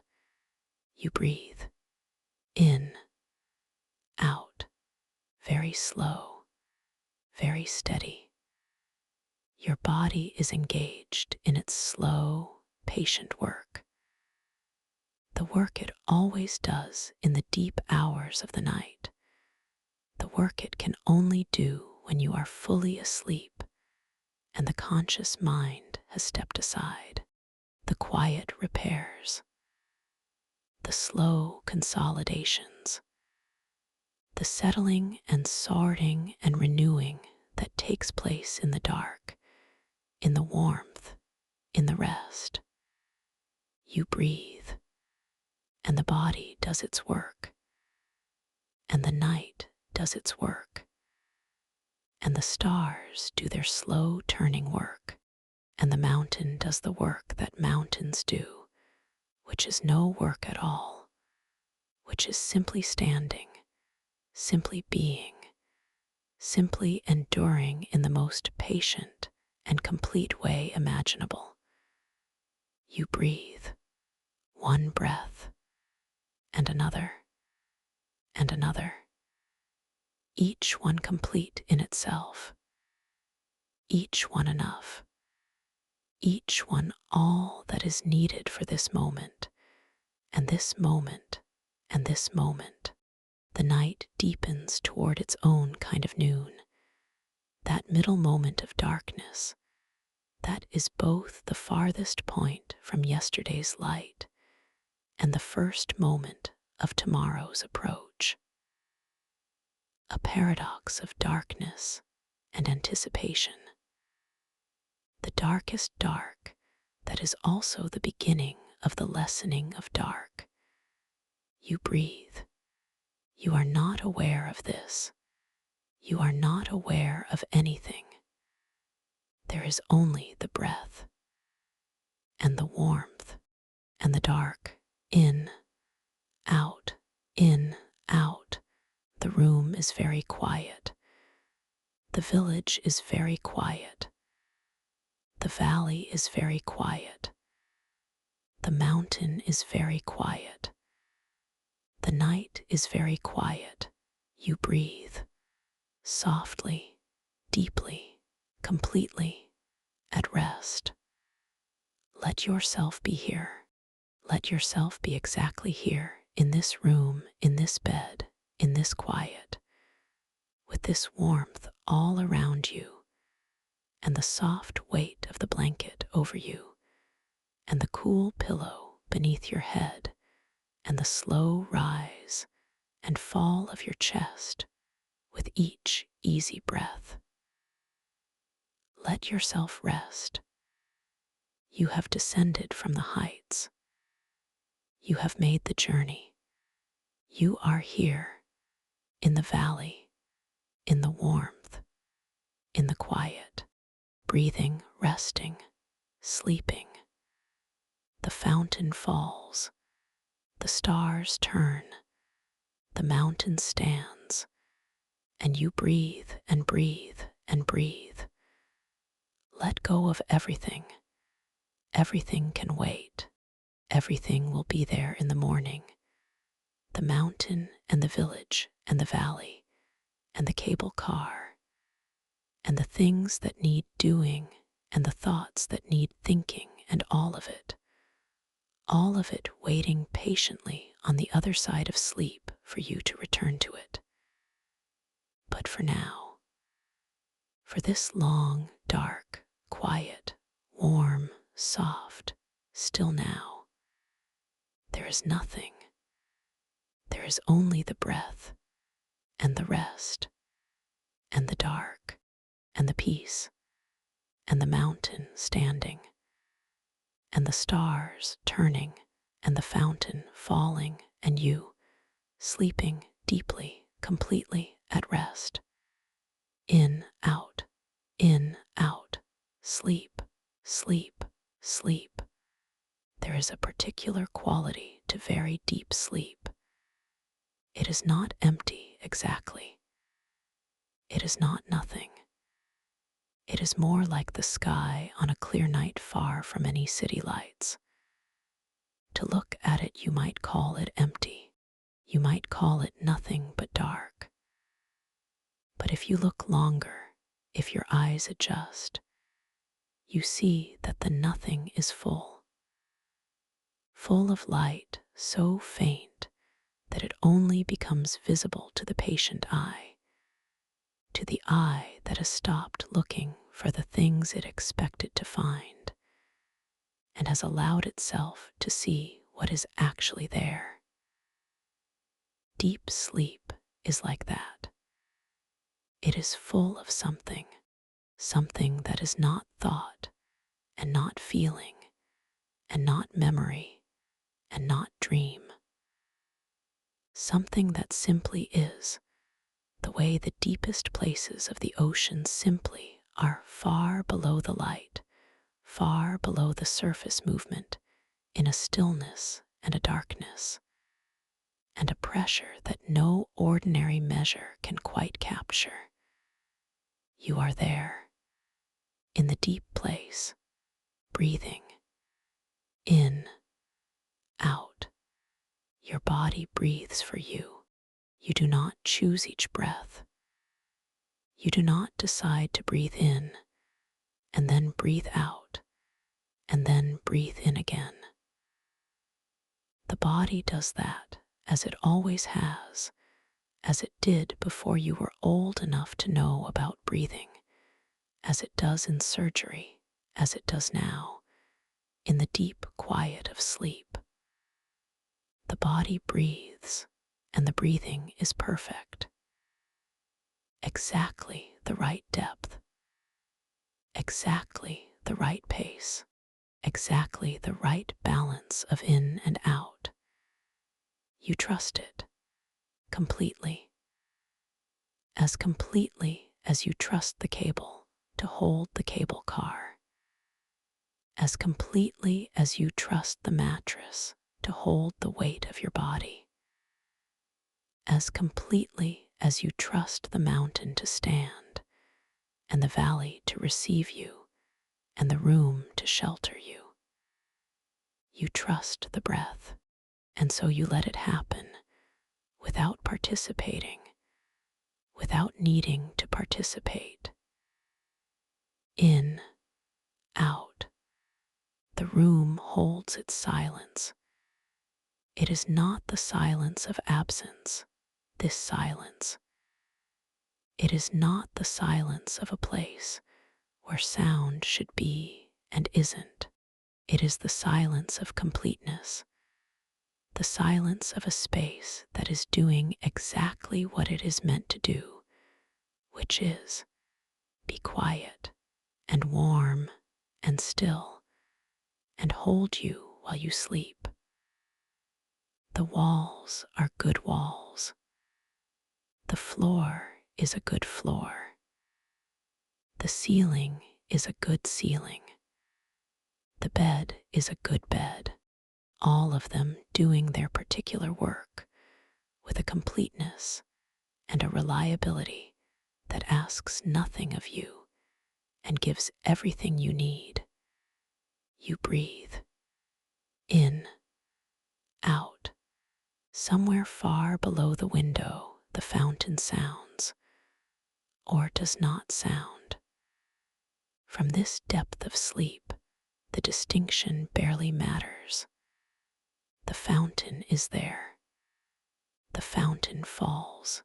Its sound fills the square, and the sound reaches up to the window, and through the glass, and into the room, and to your sleeping ears, or it does not, depending on the night air and the warmth and the closeness of the glass. It does not matter.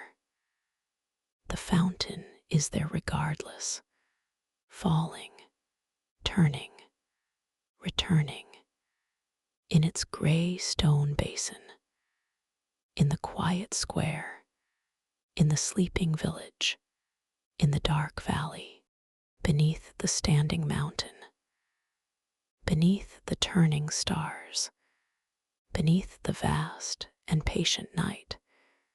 You breathe, one breath at a time, one moment at a time. each moment complete, each moment enough, each moment exactly what it is, no more and no less. A moment of sleeping and breathing, and being held by the room and the building and the village and the valley and the mountain and the night and the stars and the ancient patient earth. In, out, you have no worries tonight, or if you have worries, they are very far away. They are like the sounds of the valley when you were standing on the platform high above, too far away to reach you, too faint to concern you, simply there, somewhere below, in their own place, doing whatever worries do when they are not being attended to. They can wait. They will wait. They are patient things, worries. When you are not feeding them with attention, they diminish and quiet and settle when left alone, the way a fire dims when left alone, the way the thoughts dim and settle and slow as sleep deepens. Let them settle. Let them slow. Let them dim. You breathe. And in the breathing, there is no room for worry. In the slow, deep, complete breathing of someone in deep sleep, there is only the breath. The breath fills everything. It is as large as the room, as large as the night, as large as the mountain. And in something so large, there is no room for anything small. The worries are small. The plans are small. The lists and the schedules and the things that seemed important in the daylight are very small. The breath is large. The dark is large. The mountain is large. The stars are enormous, and you are breathing quietly in the middle of all of it. In, out. There are no more words for this. Or there are more words, many more words, and they will come if they are needed. But perhaps they are not needed now. Perhaps what is needed now is only this, the breath. In, out, the warmth, the dark, the quiet, the held feeling, the held, safe, warm, complete, quiet, dark feeling of being completely at rest. You breathe in, out. Let the words stop now. Let the story stop now. Let everything stop, gently, softly, the way the cable car stopped, with no drama, with no lurch, with only the most gradual and thoughtful and complete cessation of motion. Let the words stop. Let the images stop. Let the memories of the mountain and the platform and the stars and the cable car and the fountain and the square and the room all stop, one by one, the way the lights in the village windows go out one by one as the night deepens, until the village is dark and sleeping, and all those small warm lights are simply memories of light. Let them all stop. Let them all go, and breathe in, out, in, out. This is all that is left now. The breath, just the breath, rising, falling, rising, falling, as the mountain rises and the valley falls, as the stars rise and set, as the tide rises and falls far away at the distant shore where the mountains do not reach, rising, falling. In, out, you breathe and you sleep, and the mountain stands, and the night holds, and the fountain falls, and the stars turn, and you breathe and breathe and breathe. Sleep. There is a sound in the very early morning that does not belong to this village and does not belong to this valley. It is a sound from farther away, from far off down the valley, where the valley opens and widens, and the road follows the river through several more villages and out onto the plain beyond. The sound of a train moving through the night, its note low and distant, arriving and passing and fading, all in the space of a minute or two. You do not hear it. You are too deep in sleep, but somewhere in the body, in the sleeping ear, it registers as the smallest and most unconscious of vibrations, a faint addition to the complex texture of the night sounds, which include the fountain and the river, and the almost imperceptible settling of the old stone building, and the very faint sound of your own breathing. The train passes. Its sound fades. The night resumes its quiet. The fountain falls. You breathe. In. Out. The pillow is warm now with the warmth of your sleeping head. The sheets are warm with the warmth of your body.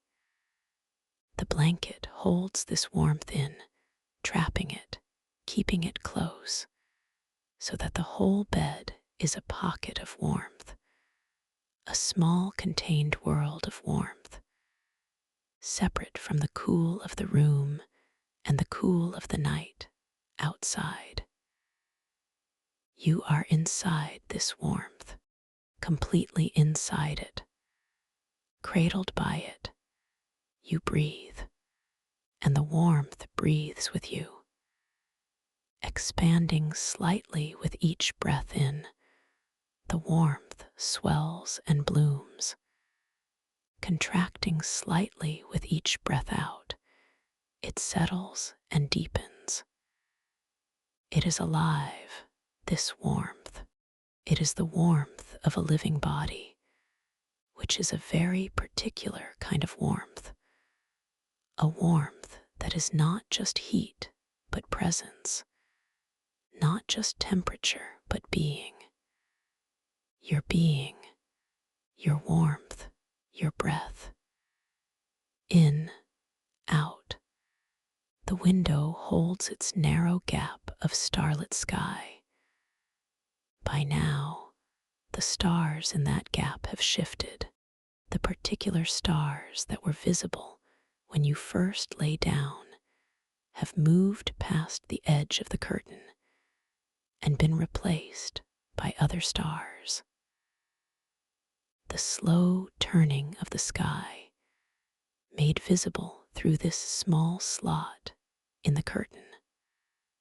A patient clock, a reliable calendar, the stars always where they should be, always doing what they should be doing, always marking the passage of the night with their quiet, unhurried turning. You breathe. You do not see the stars. Your eyes are closed, but knowing they are there, knowing they are turning, knowing the whole patient sky is doing its ancient work overhead, is a kind of comfort even in sleep. Some part of you knows, some part of you rests more completely because of it. The stars are there. The mountain is there. The fountain is there. The room is there. The bed is there. And you are there in the bed, in the room, in the building, in the village, in the valley, in the mountain night, breathing, sleeping, at rest, in, out. The night is at its most perfect now.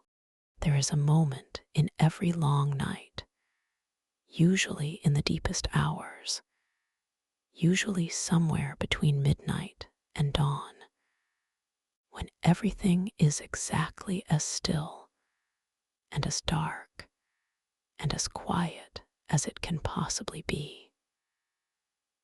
When the day's last activities have fully ceased and the day's first activities have not yet begun, when the birds are silent and the people are asleep and the machines are quiet and the wind has died down and even the leaves on the linden tree in the square are perfectly still. This is that moment, this exact moment, right now, the most perfect quiet, the most perfect dark, the most perfect still, and in the middle of it, breathing softly, your chest rising and falling, your face smooth, your hands at rest, your whole body given over completely to the care of the night, and the bed, and the room, and the building, and the mountain, and the earth. You sleep. You sleep so completely. You sleep so peacefully. You sleep so deeply that the distance between you and sleep is no distance at all. That the word sleep and the word you have become for this perfect moment, for this still and dark and quiet and beautiful moment, the same word. You are sleep. Sleep is you. In, out, and the mountain stands, and the valley holds its lights, dimmed now, only a few still burning in the very early morning, most of them out, the village dark, the valley dark, only the road lamps still lit, glowing orange on the empty cobblestones. And the fountain falls, and the river moves, and the stars turn, and the night holds, and the breath continues. One breath, and another,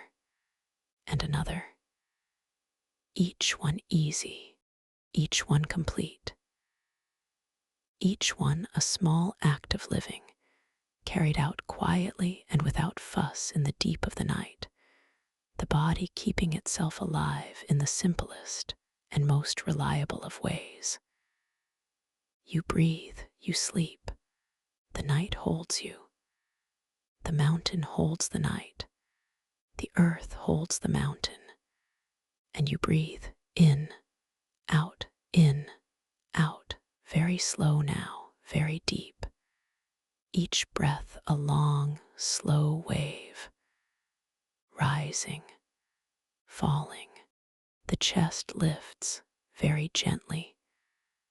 The chest falls very slowly, and in between a pause, a small, perfect pause, the stillest point between the rising and the falling, the briefest rest within the rest, and then the next breath comes and rises and falls, and there is the pause again, and then the next, and the next, and the next, each one the same, each one complete, each one carrying you a little further from waking and a little deeper into the warm country of sleep, where the mountains are gentle and luminous, and the stars are close, and the cable car sways, and the valley lights glow warm and patient, and everything is exactly as it should be, and nothing is required, and everything is held, and the breath rises and falls, and rises and falls. And the night is very long and very quiet and very kind. Sleep, breathe, sleep, breathe. The mountain is there. The stars are there. The fountain is there. The room is there. The bed is there. You are there, breathing, sleeping, in, out, sleep. The mountain has a long memory. It has been here for an age of the world before any village existed in the valley below, before the cobblestones were laid, before the first building was built of the pale local stone, before the first road was cut through the valley, and the first people came to settle and to plant and to raise their families in the shelter of these enormous slopes. The mountain was here for all of that. It watched in its indifferent and patient way as the valley slowly became inhabited, as the first small clusters of buildings appeared on the valley floor. As they grew, as the roads improved and the trains came, and the cable car was built, and the station was made at the top of the slope, and the station at the bottom, and the cable stretched between them, carrying people up into the cold and the views, and carrying them back down again at the end of each day. The mountain watched all of this with the same quiet, patient attention it gives to the movement of glaciers, and the turning of seasons, and the long, slow wearing of its own stone by wind and water and ice. And tonight, as it watches over the sleeping valley and the sleeping village and the sleeping building where you rest, it does so with the same quality of attention. Not anxious, not concerned, not hoping for any particular outcome. Simply present, simply there, as it has always been, as it will be. The mountain is a good place to rest beneath. The mountain is a very good place to rest beneath. You breathe in, out.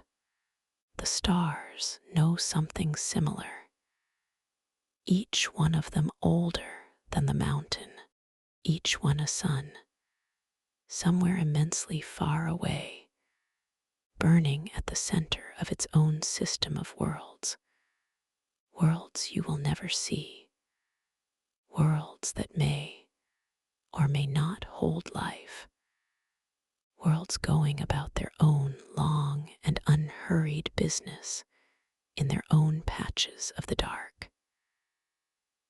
They send their light across all that distance, and the light arrives here at this valley on this night and enters the gap in the curtains of this room and falls on the pale wall opposite the window, a faint and barely visible brightness, a trace of stellar light, traveling across distances that the mind cannot truly encompass, arriving finally here in this small room, in this sleeping building, in this sleeping village, in this sleeping valley.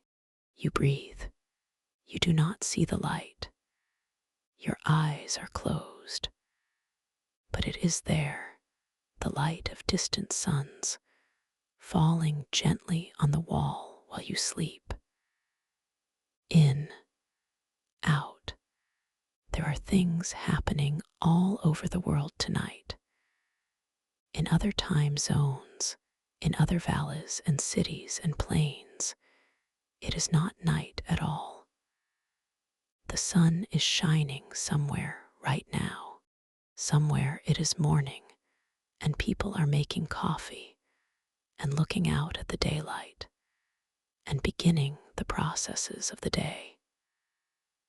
Somewhere it is afternoon, and people are working and moving and thinking and talking. Somewhere it is evening, and people are settling as you settled, turning toward rest, feeling the pull of sleep, beginning the long descent toward the quiet country of the night. But all of that is very far away. From here, from this bed, in this room, in this valley, it is simply night, dark and quiet and still. The rest of the world doing its complicated things in other time zones, in other light conditions, and here, dark, quiet, still, night, you breathe. And it is good to be here and not there, good to be in the dark and the quiet rather than in the activity and the light. Good to be in the descending rather than the ascending. Good to be on the way down, on the way in, on the way to the valley, on the way to the bed, on the way to the deep and restful dark. You have arrived. You are here. In, out. The pillow is shaped to the weight of your head. A slight indentation, perfectly fitted, perfectly comfortable. The pillow knows the weight of your head now, has accepted it, is holding it exactly as it should be held.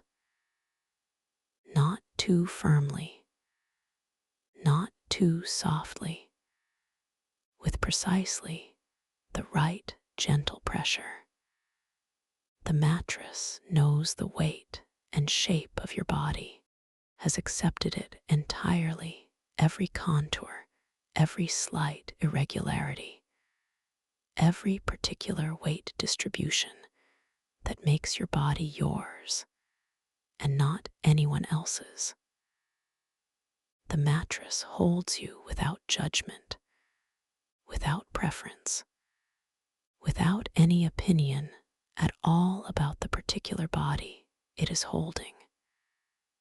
It holds you as it would hold anyone, completely. The blanket lies over you and knows nothing.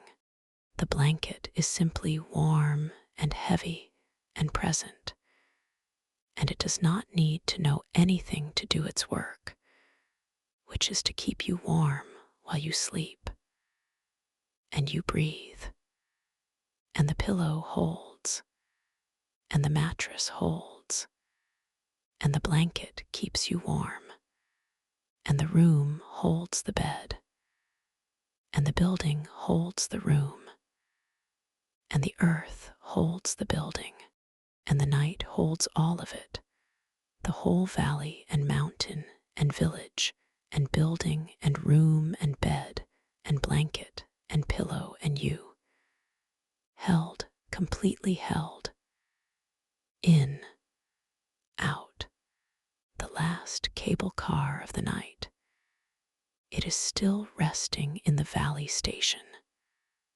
Doors closed, lights off, the cable stretching up above it, up into the dark, up to the platform at the top where the yellow lamp hums on through the night, casting its small circle of warm light on the empty benches, the empty railing, the empty platform.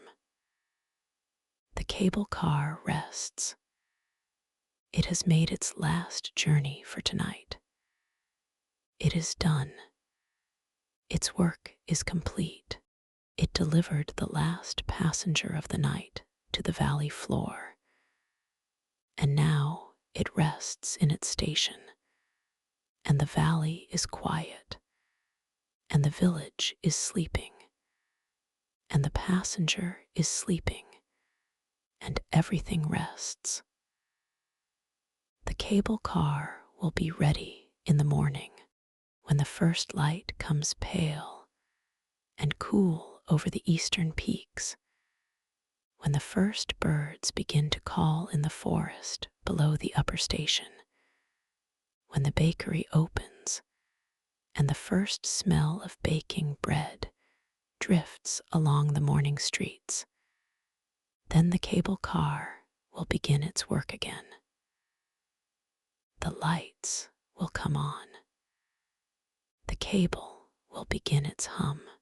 The car will rise from the valley station and begin its slow ascent, carrying the first visitors of the day up toward the heights. But that is morning, and morning is very far away. Morning is separated from this moment by all the hours of the deep night that still remain. All the dark, quiet hours, all the long, slow breathing hours, all the deep, restful sleeping hours. Morning will come, but not yet, not for a long time. For now there is only this, the breath, in, out, the warmth, the dark, the quiet, the held, the complete and perfect rest. You breathe and breathe and breathe, and the mountain stands, and the night continues its long and patient turning, and the stars wheel overhead, carrying their ancient light across their ancient paths, and the fountain falls in the silent square, and the river moves in its dark channel, and the linden tree is still, and the cobblestones are cold and quiet, and the building holds its sleeping warmth, and the room holds its soft dark, and the bed holds you, and you breathe, one breath and another, each one simple, each one complete, each one drawing the night just a little further past, each one carrying you just a little further into the deep country of sleep, where nothing is needed and nothing is required, and everything is held, and the breath is the only sound, and the dark is the only color, and the warmth is the only sensation, and the rest is complete and entire, and you are here, and you are breathing, and you are sleeping, and you are held, and it is good. It is very good to rest, to breathe, to sleep, to be held by the night and the mountain and the valley and the building and the room and the bed and the blanket and the pillow and the warmth and the dark, to simply be breathing in, out. Let the night have you. Let the dark have you. Let the rest have you completely, all the way, without reservation. You have held yourself up all day. You have been upright and awake, and attending and thinking and moving and doing. And all of that was good. All of that had its place and its time. And now that time is past. Now is the time for this, for the horizontal, for the still, for the dark, for the held, for the breathed. You breathe. Let the night do its work. The night knows what to do. The night has been doing this since before there were nights, since before the planet had a name, since before any eyes opened to see the dark. The night knows how to hold. The night knows how to quiet. The night knows how to repair and restore and renew. The night knows. You breathe and let it. Let the night do what nights do. Let the dark do what dark does. Let the rest do what rest does. In, out, your body is being attended to, not by anyone visible, not by any hand or voice or presence you could name, but attended to all the same by the processes of deep rest, by the quiet and reliable work of a body at sleep, the slow movements of something like restoration, the small and patient processes of something like renewal. You breathe, and the body does its work. In the dark, in the quiet, in the warmth, in the held, and you breathe one breath at a time, one quiet, slow, complete breath at a time, and the night holds, and the mountain stands, and the fountain falls, and you breathe in, out, sleep. There is something about a mountain valley that holds the night differently from a plain. On a plain, the night stretches away in all directions without boundary, without edge, without anything to contain it. The wind can move freely across a plain. The darkness can spread as widely as it likes. And there is a kind of grandeur in that, a kind of limitlessness. But in a valley, the night is contained. The mountains on either side hold it gently. The peaks above define the ceiling of the sky, cutting the open sky into a more manageable shape, a strip of stars rather than a dome. And this containment does something to the quality of the dark. It makes it more intimate, more particular, more like the dark in a room, in a bed, beneath a blanket.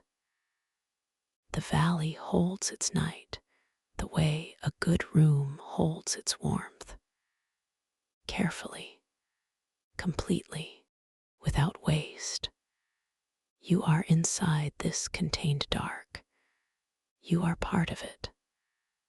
The valley dark and the room dark are the same dark, separated only by the glass of the window, which is no real separation at all. You breathe in the held dark, in the complete quiet, in the warm and soft and still and patient night. You breathe, and the breathing is so slow now, so deep, so far below the surface of any ordinary waking consciousness, that it is almost the breathing of the valley itself, almost the breathing of the mountain, almost the breathing of something much larger than a single person in a single bed in a single room. Almost in, out, the mountain breathes. Once, twice, 3 times. Slow as seasons, slow as stone. The mountain breathes in the change of temperature, in the movement of air up and down its slopes, in the warming of dawn and the cooling of dusk. The mountain breathes very slowly, much more slowly than you, but it breathes, and you breathe with it, or it breathes with you, or there is no difference in this moment between one breath and another, between one body resting and a mountain standing, between the personal warmth of a sleeping person and the vast warmth of the earth. You breathe in, out. Let yourself dissolve a little into this, into the dark, into the warmth, into the held, into the night, into the mountain breathing, into the stars turning, into the fountain falling, into the breath rising and falling and rising and falling. Let yourself go a little more, just a little more, into rest, into sleep, into the deep and quiet country where nothing is required and nothing is waiting and nothing is needed. In, out, you breathe and sleep and breathe and sleep, and the mountain stands, and the night holds, and the stars turn, and the fountain falls, and the river moves, and the valley is quiet, and the village is dark, and the building is warm, and the room is still, and the bed holds you, and the blanket covers you, and the pillow supports you, and the dark surrounds you, and the night holds you, and the mountain holds the night, and the earth holds the mountain, and you breathe, one breath at a time. In, out, sleep now, rest now, let go now. Everything is exactly as it should be. You are exactly where you should be. This moment is exactly what it should be. And the next moment will be the same. And the next, and the next. Each one quiet. Each one warm. Each one dark. Each one held. Each one breathed. In, out, sleep, sleep, sleep. The last cable car of the night rests in its station. The fountain falls in the quiet square. The linden tree stands without moving. The mountain stands without moving. The stars turn without being seen. The valley sleeps. The village sleeps. The building sleeps. The room rests in its pale walls and its soft dark. And you breathe, softly, deeply, completely, at rest. Sleep, sleep, sleep. The fountain does not know that it is night. Water does not keep track of such things. It simply falls as it has always fallen, as it will always fall, one drop at a time, or 10,000 drops at a time, in a thin and constant stream from the iron pipe at the center of the gray stone basin to the surface of the water below. It falls. It ripples. It stills. It falls again. The ripple moves outward from the center of the basin, slowly, in a widening circle, until it reaches the curved stone wall of the basin's edge and bounces back. And the reflected ripple moves inward, crossing the outgoing ripple in a small interference of water and light, and then dying away, absorbed by the body of water in the basin. And another ripple begins at the center, because the water is always falling,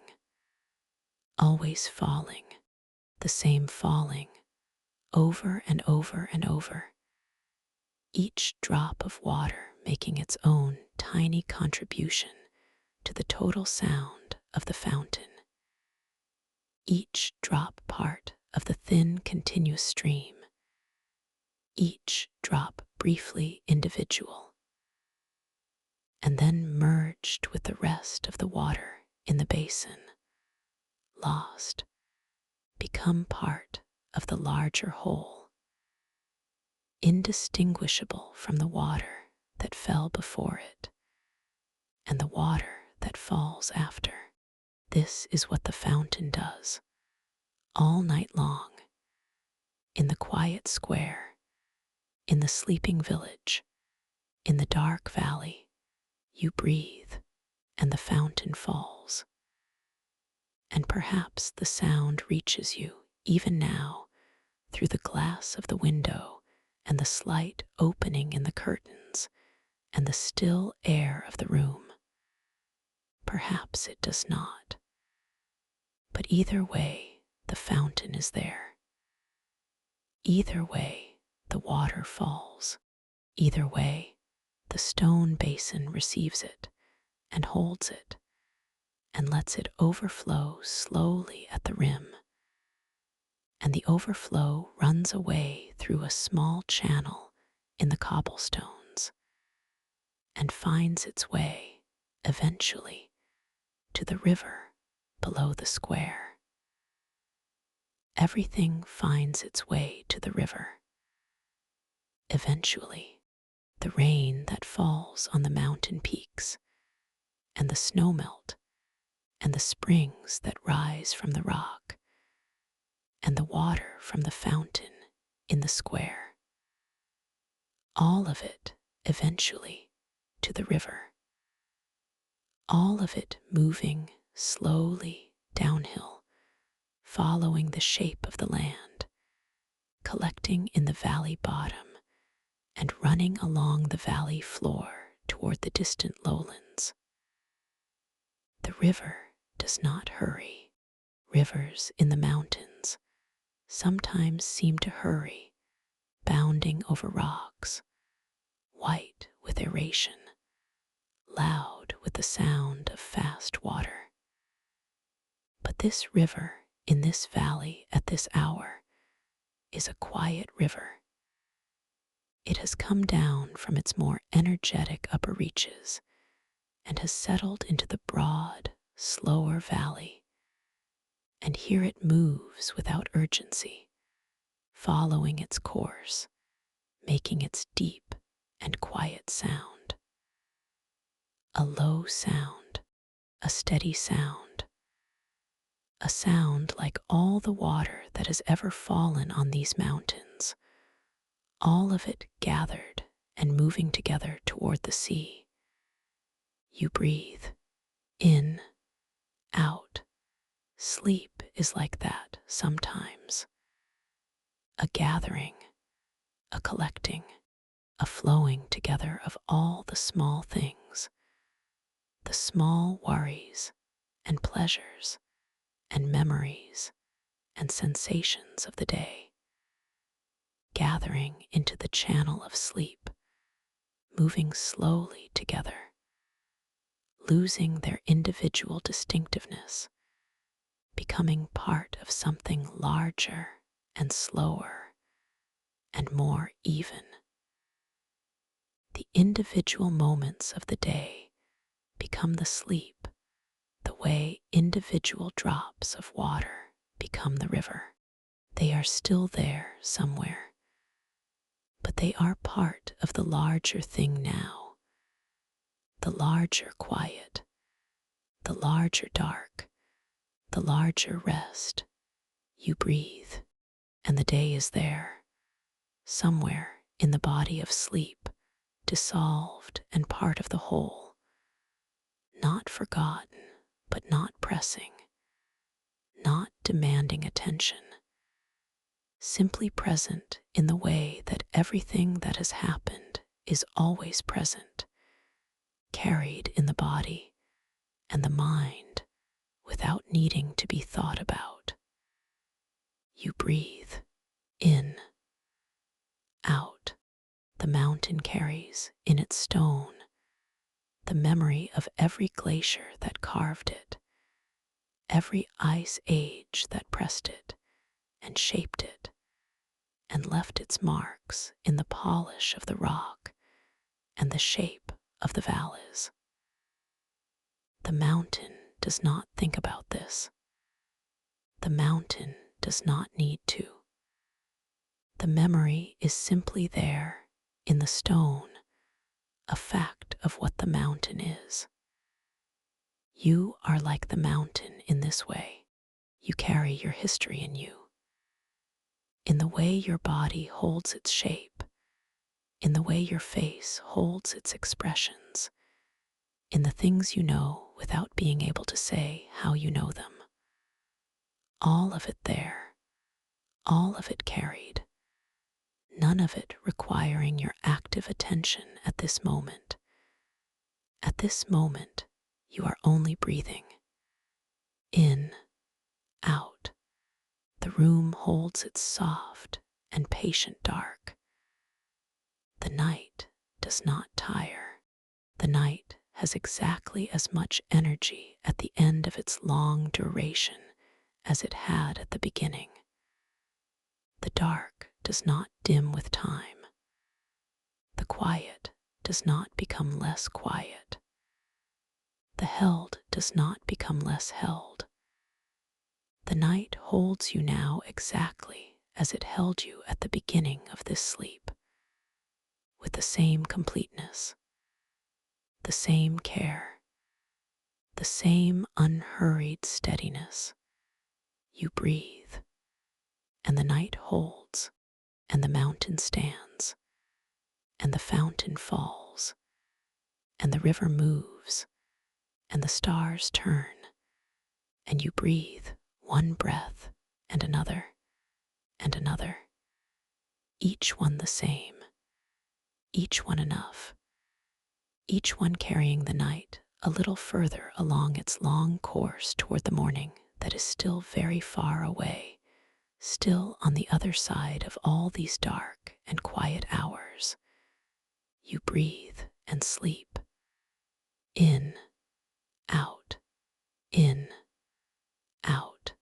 This is the deepest part of the night now. The part that exists between the last wakeful people settling into sleep and the first early risers stirring in the pre-dawn. The part that belongs entirely to the darkness and the stars and the sleeping world. The part that will always have existed in some form since long before there were people to experience it. The part that will continue to exist long after. The deep heart of the night. You are in it, breathing, sleeping, part of it. The deep heart of this particular night, in this particular valley, in these particular mountains, is quiet and dark and cold and full of stars and full of the sound of the fountain and the river and the very faint breathing of the sleeping village and your own slow breath rising and falling in the still room. You breathe. You are part of all of it. You are the sleeping person at the center of all of this quiet. The human warmth at the center of the mountain cold. The slow breath at the center of the still air. The dreaming mind at the center of the starry dark. You breathing, sleeping. Here, in, out, in, out. There is a kind of glory in this. A quiet glory. Not a glory of trumpets or light or achievement, but the quiet glory of simple existence in a beautiful place at a peaceful time. The quiet glory of being alive and warm and breathing in the dark at the foot of a mountain, in a small room in an old building, in a sleeping village.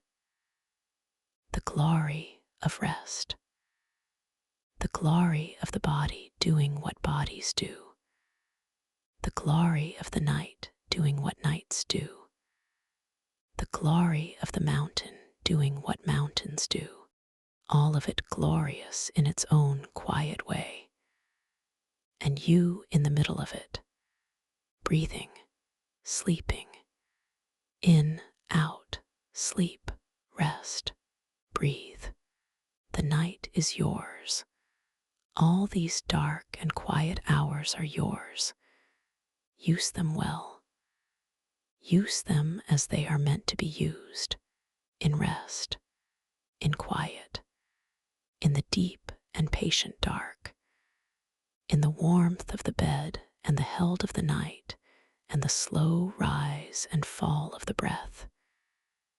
In, out, the mountain stands, the stars turn, the fountain falls, the river moves, the village sleeps, the building breathes, the room holds, the bed holds, the blanket holds, the pillow holds, and you breathe and sleep and breathe and sleep, and the night holds everything, and the mountain holds the night, and the earth holds the mountain, and you breathe, sleep, breathe, sleep, the last cable car of the night, still resting, still waiting, still ready when the morning comes to begin its patient work again. But the morning is far. The morning is very far, for now there is only the night and the dark and the warmth and the quiet and the breath. In, out, in, out, in, out, sleep, sleep, sleep. There is no need for anything more now. No more words, no more descriptions of mountains or fountains or stars or cable cars. There is only the breath, your breath, rising and falling in the dark, in the warm and quiet dark, in the room, in the building, in the village, in the valley, in the mountain night. In, out, one breath at a time, one moment at a time. The mountain stands, the stars turn, the fountain falls, and you breathe and sleep and breathe. And the night goes on, long and patient and dark and still, holding everything, holding you, holding the warmth and the quiet and the breath and the rest. Holding all of it, holding you. Sleep, breathe, sleep. In, out, the last cable car of the night. Resting the mountain, standing the stars, turning the fountain, falling and you breathing, sleeping at rest.